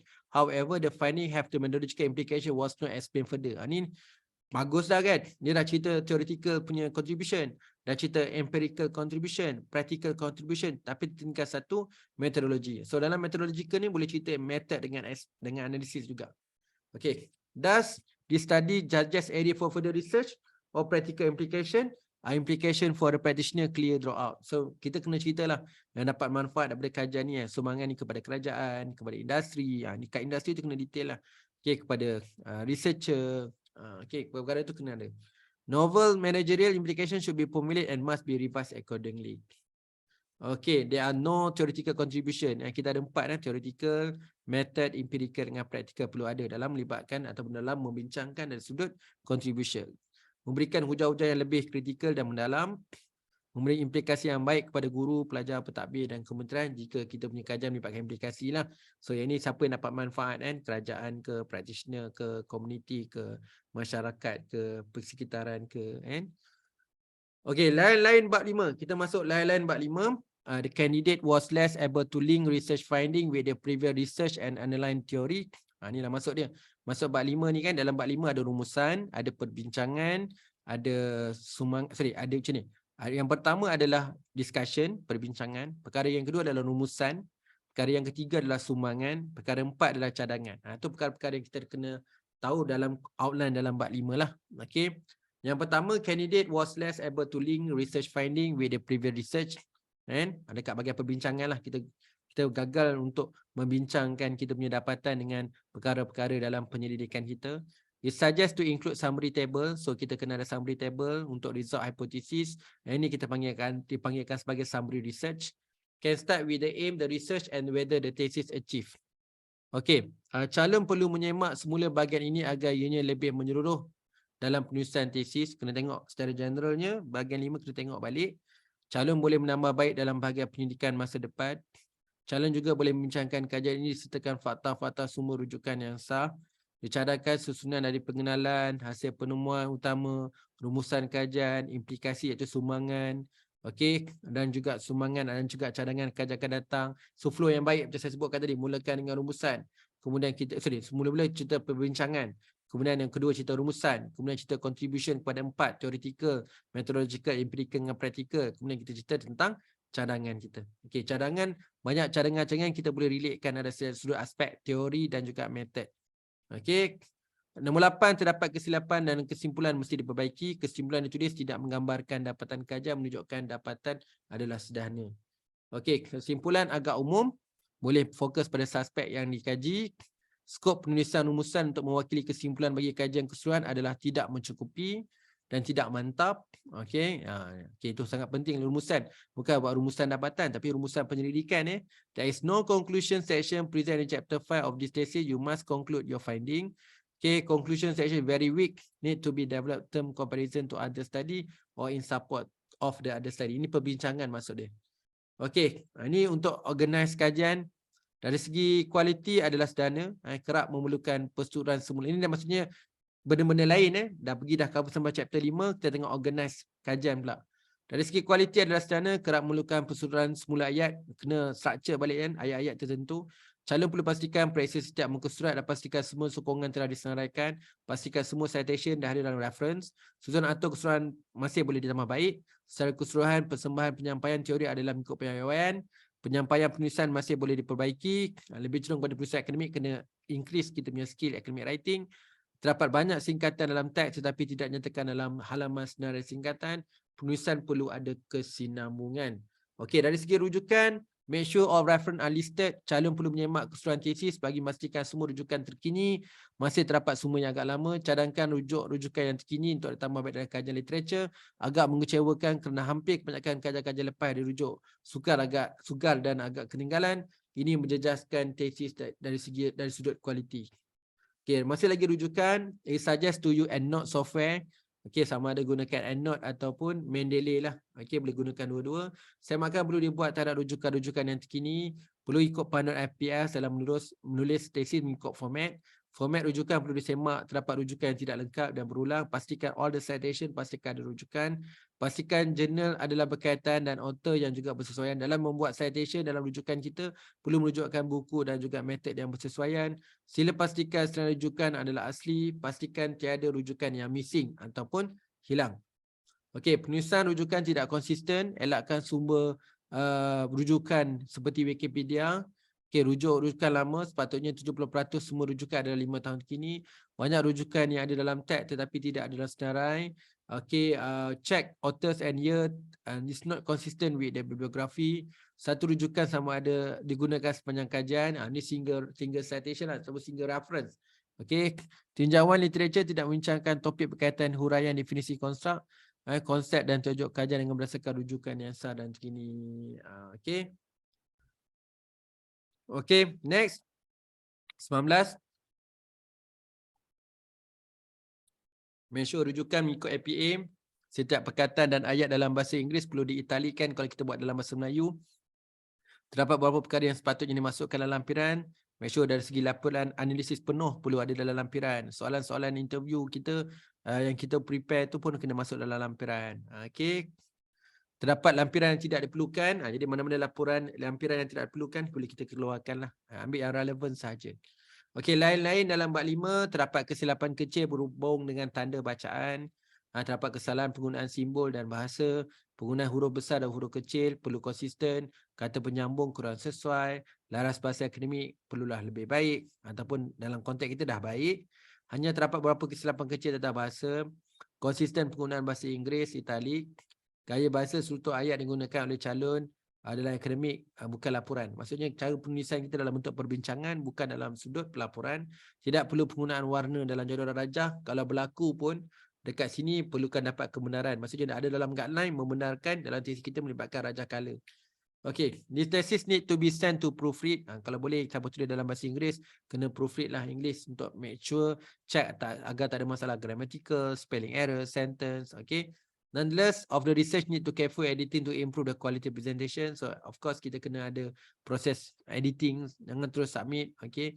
Cara menulis pun boleh ubah, perlu dikonsisten. Ejaan dan struktur ayat perlu diperbaiki.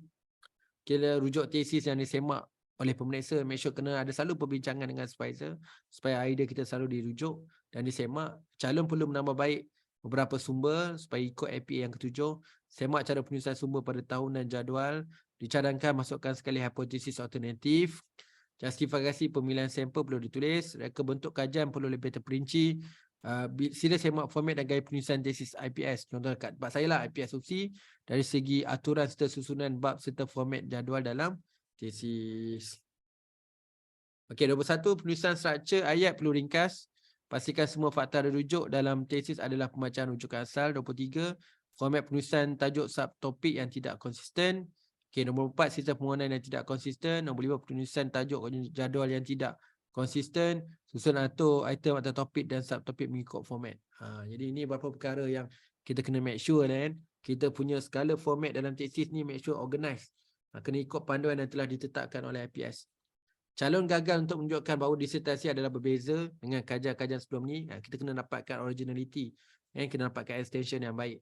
Pemulih ubah juga kurang memandai untuk dikaitkan dengan pemulih ubah bersandar. Lain-lain seperti yang boleh dirujuk dengan pembentulan utama di bawah. So kadang-kadang sini kalau nak jadikan pemulih ubah IV atau DV, kita kena faham dulu asas dia. Sila patuh garis panduan penulisan tesis. Fokus pada kaedah penulisan ilmiah. Sepatutnya ringkas dan padat, bukan secara naratif. Naratif boleh tapi bukanlah secara naratif yang terlalu open. Okay, penyusunan subtopik juga perlu, penyusunan subtopik juga agak berkecelaru. Okay, kesusahan itu lebih sesuai untuk subtopik. Ada banyak kandungan yang tiada sedangkan tak subtopik ada. Perlu menggunakan bahasa Melayu standard. atau bahasa Inggeris. Penggunaan singkatan tidak didefinisikan terlebih dahulu. Calon perlu menulis semula pengenalan dan latar belakang kajian kerana mengandungi unsur-unsur peragiat. Unsur peragiat juga disemak. Okey, dah selesai dah untuk bahagian yang ini. Okey, saya stop share. Saya terus kalau ada soalan boleh terus tanya kita dah sampai kepada slide yang terakhir slide yang terakhir, sebentar saya buka.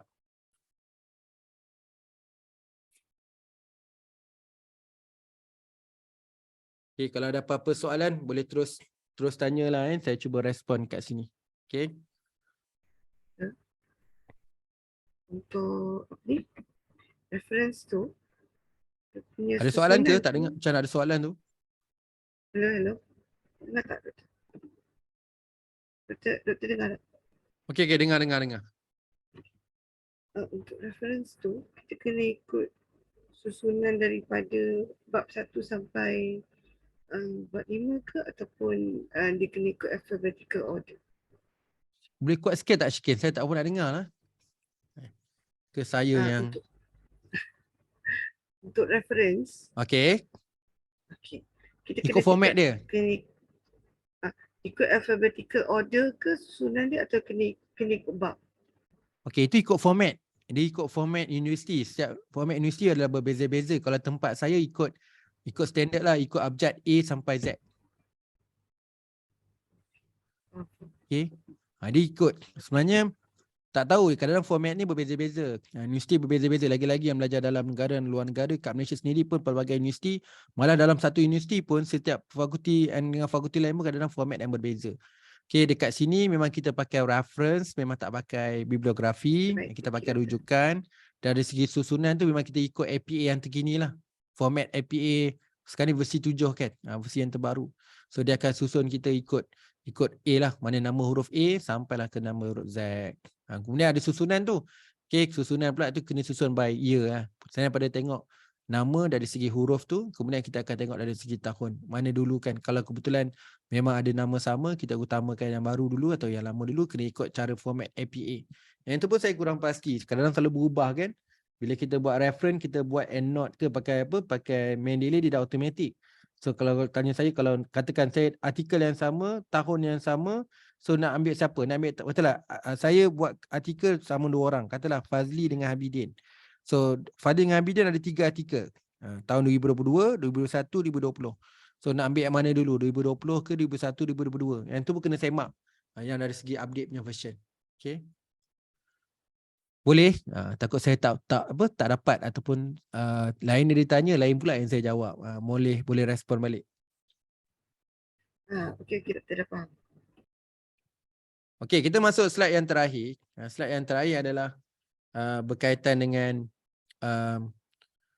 kita punya preparation yang terakhir lah, iaitu menyediakan, selain daripada menyiapkan tesis, menyiapkan mental dan juga fizikal untuk pembentangan proposal dan viva, kita kena bincang dari sudut pembinaan slide juga.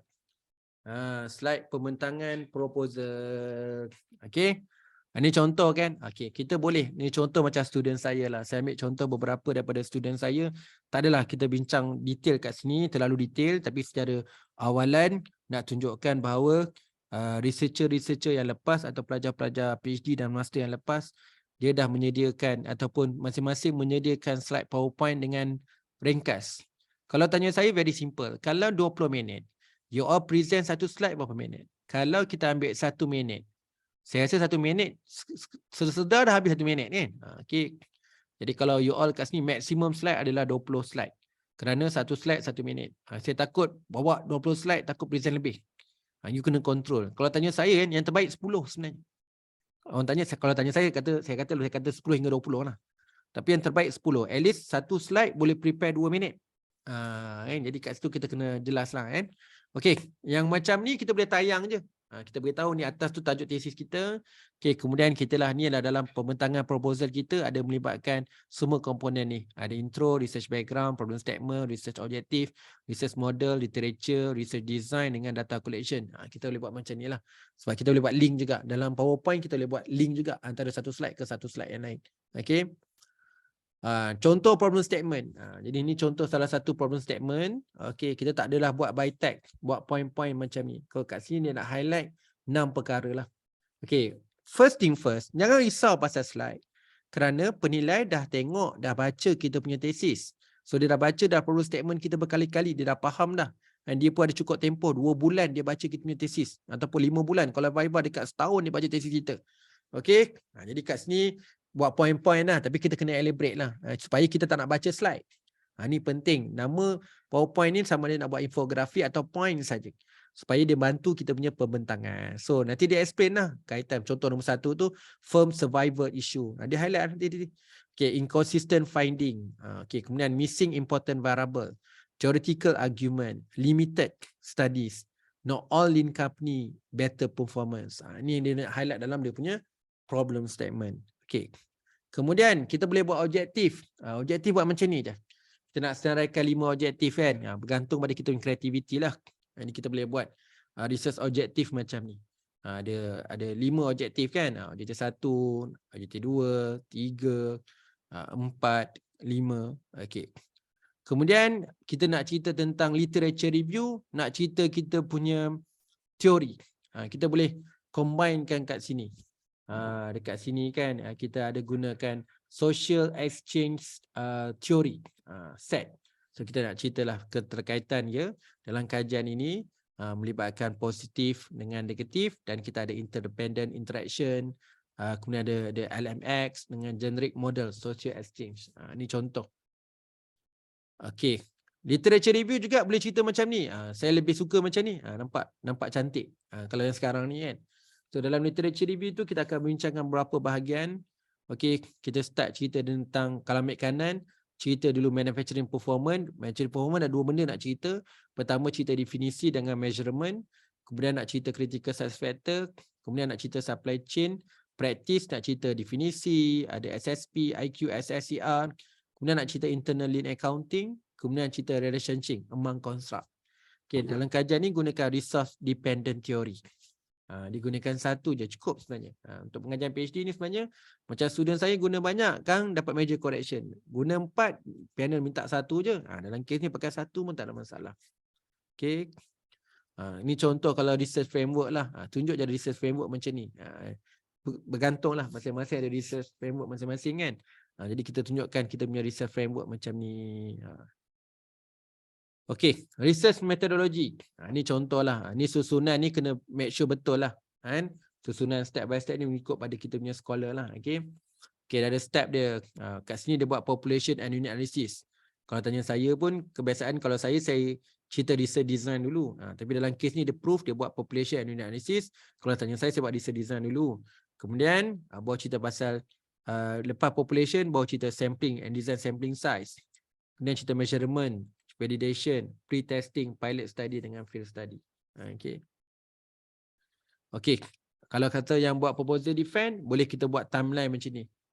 Contohlah kita target kan. Kita nak lepas proposal defend ni, kita akan buat apa kan? Kita akan mula-mula dalam Jan dengan Jun, kita akan refine problem statement, research objective kan. Bulan Julai kita akan design, validate kita punya instrument. So bulan September, Oktober akan buat field work. November, December akan buat data management, editing and coding. Okay, bulan Jun kita buat data analysis and writing. Okay, contribution. Ni kena penting. Kena ada slide kan saya sebutkan tadi. Untuk contribution better ada 1 slide. Nampak tu? Dia cerita tentang 4 perkara. Konsep, method, empirical dengan managerial. Okay, managerial tu boleh jadi practical lah. Okay, sama ada letak managerial boleh, dah letak practical pun boleh. So beritahulah untuk konsep apa yang sama. Maksudnya dalam segi konsep apa yang kita sama dengan kajian lepas, apa yang kita buat perkembangan extension. Tu dalam konsep ada 2 tu, replicate dengan extension. Untuk metodologi pun pecah 2, replicate dengan extension. Managerial kita ada replicate, extension plus ada innovation lagi kat bawah. Empirical ada 3 juga, replicate, extension dan juga innovation. Tak nak buat innovation pun tak apa, yang penting replicate dengan extension. Ni maksudnya cerita contribution dalam 4 perspektif. Okey, kalau kata you ada pencapaian, contoh dalam kes ni, kalau kita ada copyright, boleh nyatakanlah copyright. Contohlah macam bukti kan, kita sebagai Banyak sebenarnya. Saya sangat-sangat galakkan kalau you all buat thesis, buat copyright lah. Kalau dah ada conceptual framework, copyrightkan research framework kita. Ini contoh copyright lain. Okey, ini contoh cadangan outline lah. Okey, boleh kita bincang kat sini sekejap. Okey, ini cadangan outline yang kita boleh letak dalam slide. Okey, satu slide mungkin kita letak pengenalan. Kita punya title, kita punya nama apa semualah dekat slide yang pertama. Slide kedua adalah pernyataan masalah. Slide yang ketiga adalah objektif, persoalan dan hipotesis.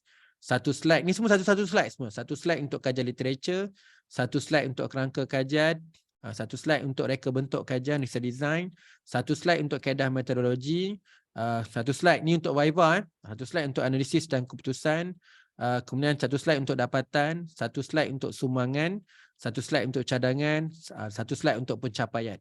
Mungkin ni 12 perkara lah. Mungkin ada berapa bahagian, contoh macam dapatan dan analisis tu mungkin boleh lebih pada satu slide. Tapi inilah perkara-perkara yang perlu ada dalam sebuah slide. Yang tadi saya tunjuk tu secara umum ataupun secara infografiknya kita boleh laporkan kita punya proposal defense, tetapi untuk kita sampai peringkat Viva kena extend lagi lah. Okey. Okey, itu saja. Saya nak buka soalan jika ada sebarang soalan nak tanya untuk sesi petang ni. Okey. Sedang elok. Ada apa-apa soalan nak tanya? Untuk sesi ni kita dah buat, saya rumuskan, kita dah buat daripada awal tadi. Kita punya sesi persediaan perkara-perkara awalan. Okay, apa yang kita kena patut tahu, apa itu proposal defense, apa itu Viva. Lepas tu kita dah bincang tentang focus area. Panel boleh tanya kan, fokus kajian.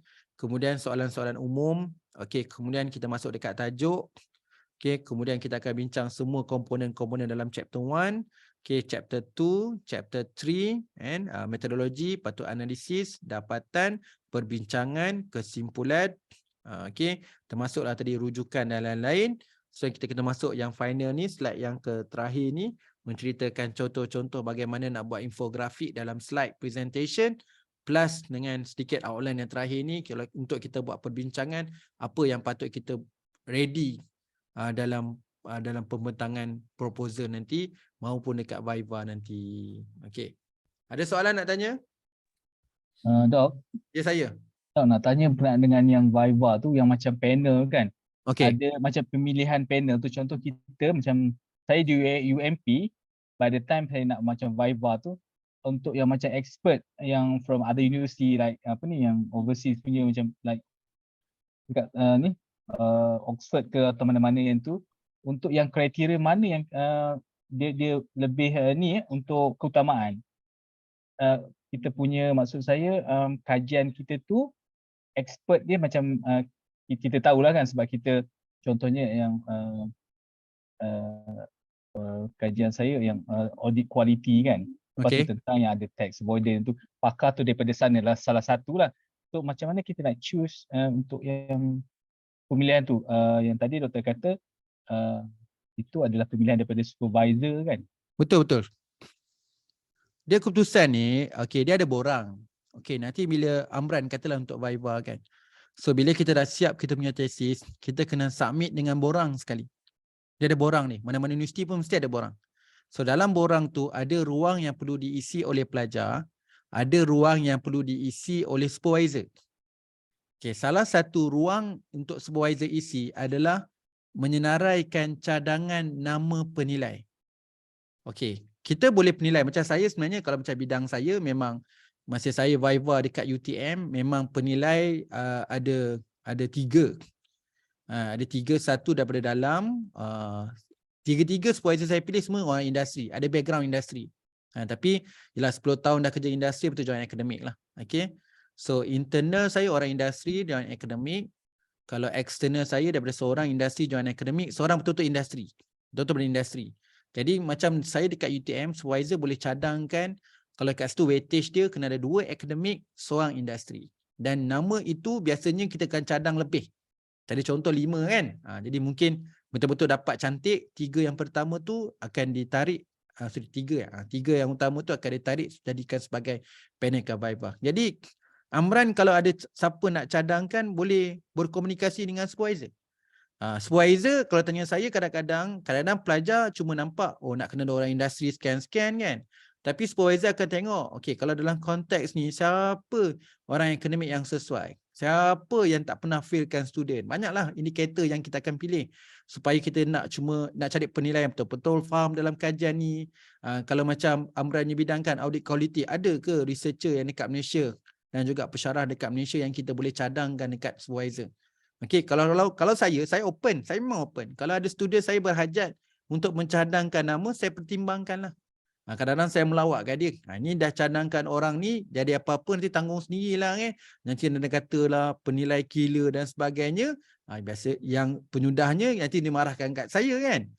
Walhal dia yang mencadangkan nama itu. Jadi kalau kita di pihak jawatankuasa pula, dia perlukan CV lah. Lagi-lagi kalau nama tu tak ada dalam bank penilai kita, so kita akan kena macam register lah, simple register je, fakulti under fakulti je buat untuk memasukkan. Kita kena dapatkan CV, bila dapatkan CV, kita semak CV dia quite okay, baru kita masukkan dalam database. Basically universiti akan mengamalkan konsep yang sama lah. Once nama dalam database saja yang layak untuk jadikan penilai. Jadi apa-apa boleh bincang dengan supervisor lah dalam konsep ni. Kan. Biasanya kalau orang industri depends. Kalau pengalaman saya position. Bukan ada doktor pun. Tak ada doktor pun tak apa. Tapi kalau tak ingat saya, kalau kat industri, kalau jawatan makan gaji, senior manager kat atas lah. Senior manager kat atas lah. Kalau owner tu tak ada masalah. Kan. Ada juga yang penilai. Macam saya lah kan. Kadang-kadang orang melawak. Fazli, kalau engkau tiba-tiba engkau berhenti jadi akademik, bagus juga. Sebab kadang-kadang kita perlukan orang industri untuk menilai kita punya PhD. Kan. Jadi daripada pandangan orang industri pun penting juga. Jadi ada setengah universiti kalau dia punya favorite dia, at least orang industri tu kena ada pengalaman satu. Yang kedua adalah title doktor lah. Tapi kalau pengalaman saya sebenarnya tak guna doktor title pun. Jawatan tu senior manager and above saja. Kalau pengalaman saya dekat UTM lah. Dekat UPSI tak banyak pengalaman lagi. Kita macam yelah, because of academician kan dalam pendidikan, mesti nak cari pendidikan yang ada doktor tu ramai. Okay. Boleh Amran? Boleh dok. Okay. Apa bincang dengan supervisor lah. Bincang dengan supervisor dekat UMP tu, tanya dia macam mana kan. Tapi jangan pushy sangat lah. Kadang-kadang supervisor tahu apa dia nak buat. Yang paling penting penilai yang boleh. Sebab dalam tesis ni isu paling besar adalah academic writing. Academic writing sama weightage dengan content lah. Okay, kadang-kadang bila untuk proposal defense, untuk Viva ni lagi bagus untuk academic writing, untuk polish kita punya tesis. Kalau orang industri ni mungkin dia nak tengok content je. Kalau keep balance cantik lah. Macam saya dapatlah 2 daripada akademik, 1 industri. Yang paling penting kita pergi Viva tesis tu.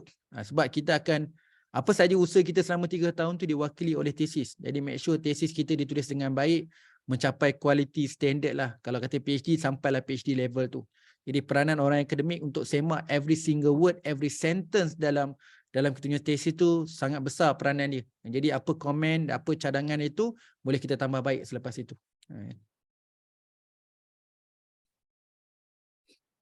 Okey, lain-lain ada. Nanti rasanya slide semua saya dah share dekat grup WhatsApp. Nanti you boleh tengoklah semua nanti. Kan? Sedikit sebanyak ini adalah gambaran awal lah untuk kita bersedia untuk sebenarnya saya dalam proses untuk menambah baik slide ini sebenarnya. Dekat bilik saya terlalu banyak lagi file-file yang saya nak upgrade soalan-soalan ni. Tapi macam ni lah kan, nak cover satu hari ni, laju ni saya cover topik ni. Kan? Untuk cover all the outline, all the comment-comment from chapter by chapter. So saya ke depan nanti saya nak plan untuk pecahkan komen-komen ikut method lah. Komen-komen untuk bahagian method dan juga analisis especially. Ni komen-komen method untuk orang kuantitatif, ni untuk kualitatif detail lah.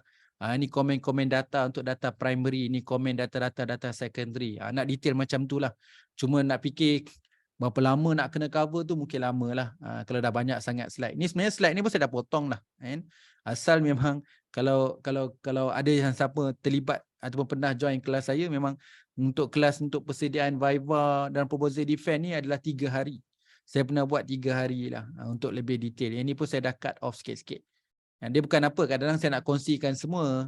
Tapi bila kita nak kongsikan semua, ada beberapa perkara tu yang macam redundant je komen tu. Ialah kita melibatkan ratusan atau berpuluhan orang yang punya komen dalam ni. Dia bukan komen saya kan, melibatkan pelbagai. Saya kata puluhan dan mungkin cecah ratusan. yang saya ambil, ada part-part yang saya keluarkan sebab redundant, ada part yang saya kekalkan supaya nak tunjukkan dari sudut benda yang sama tapi diolah pertanyaan itu dalam bahasa yang berbeza. Dalam bahasa Inggeris, bahasa Melayu, kadang-kadang tanya supaya kita, masa kita dekat Viva dan proses defense, alert tau. Oh, kalau soalan ni tanya untuk apa? Oh, kalau soalan ni nak jawab apa? Itu sangat penting kalau kita tengok semua all the comments tu. Dan satu lagi kita nak check and balance lah. Okay, bila kita dah study, bila kita dah prepare to the thesis, kita tertanya-tanya juga kan, apa yang akan ditanya, apa yang akan dikomen oleh para penilai. Sedikit sebanyak dengan perkongsian ini boleh melihat apa yang patut kita fokus lepas ini untuk kita make sure bahawa tesis yang kita tulis ni on track, tepat lah. And apa yang kita tulis tu bukan tulis saja-sajalah, sebab persediaan kita dalam menghadapi soalan dan komen yang akan diberi oleh penilai nanti, insyaAllah. Okay. Ada lain-lain lagi soalan nak tanya?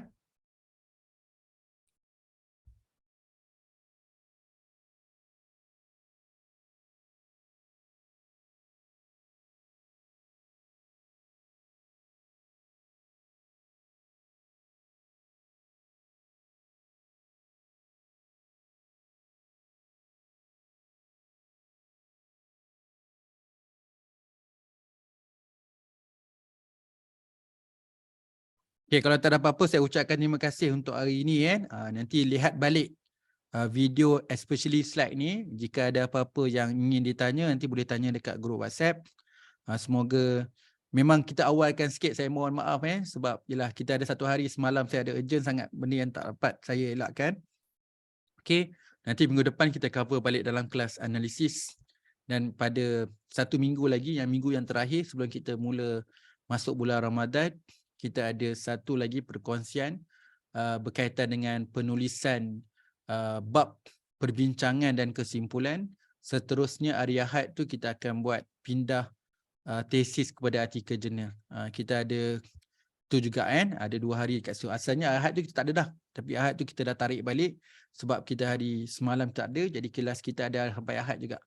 Jadi kita ada lagi 2 minggu lah. 2 minggu dah ada 4 hari lagi pertemuan. Semoga semua dapat peroleh manfaat daripada perkongsian topik by topik kita, dari konsep chapter by chapter, supaya memudahkan kita dalam penulisan tesis. Okey. Terima kasih semua. Assalamualaikum dan selamat sejahtera. Okey. Salam dok. Salam doktor.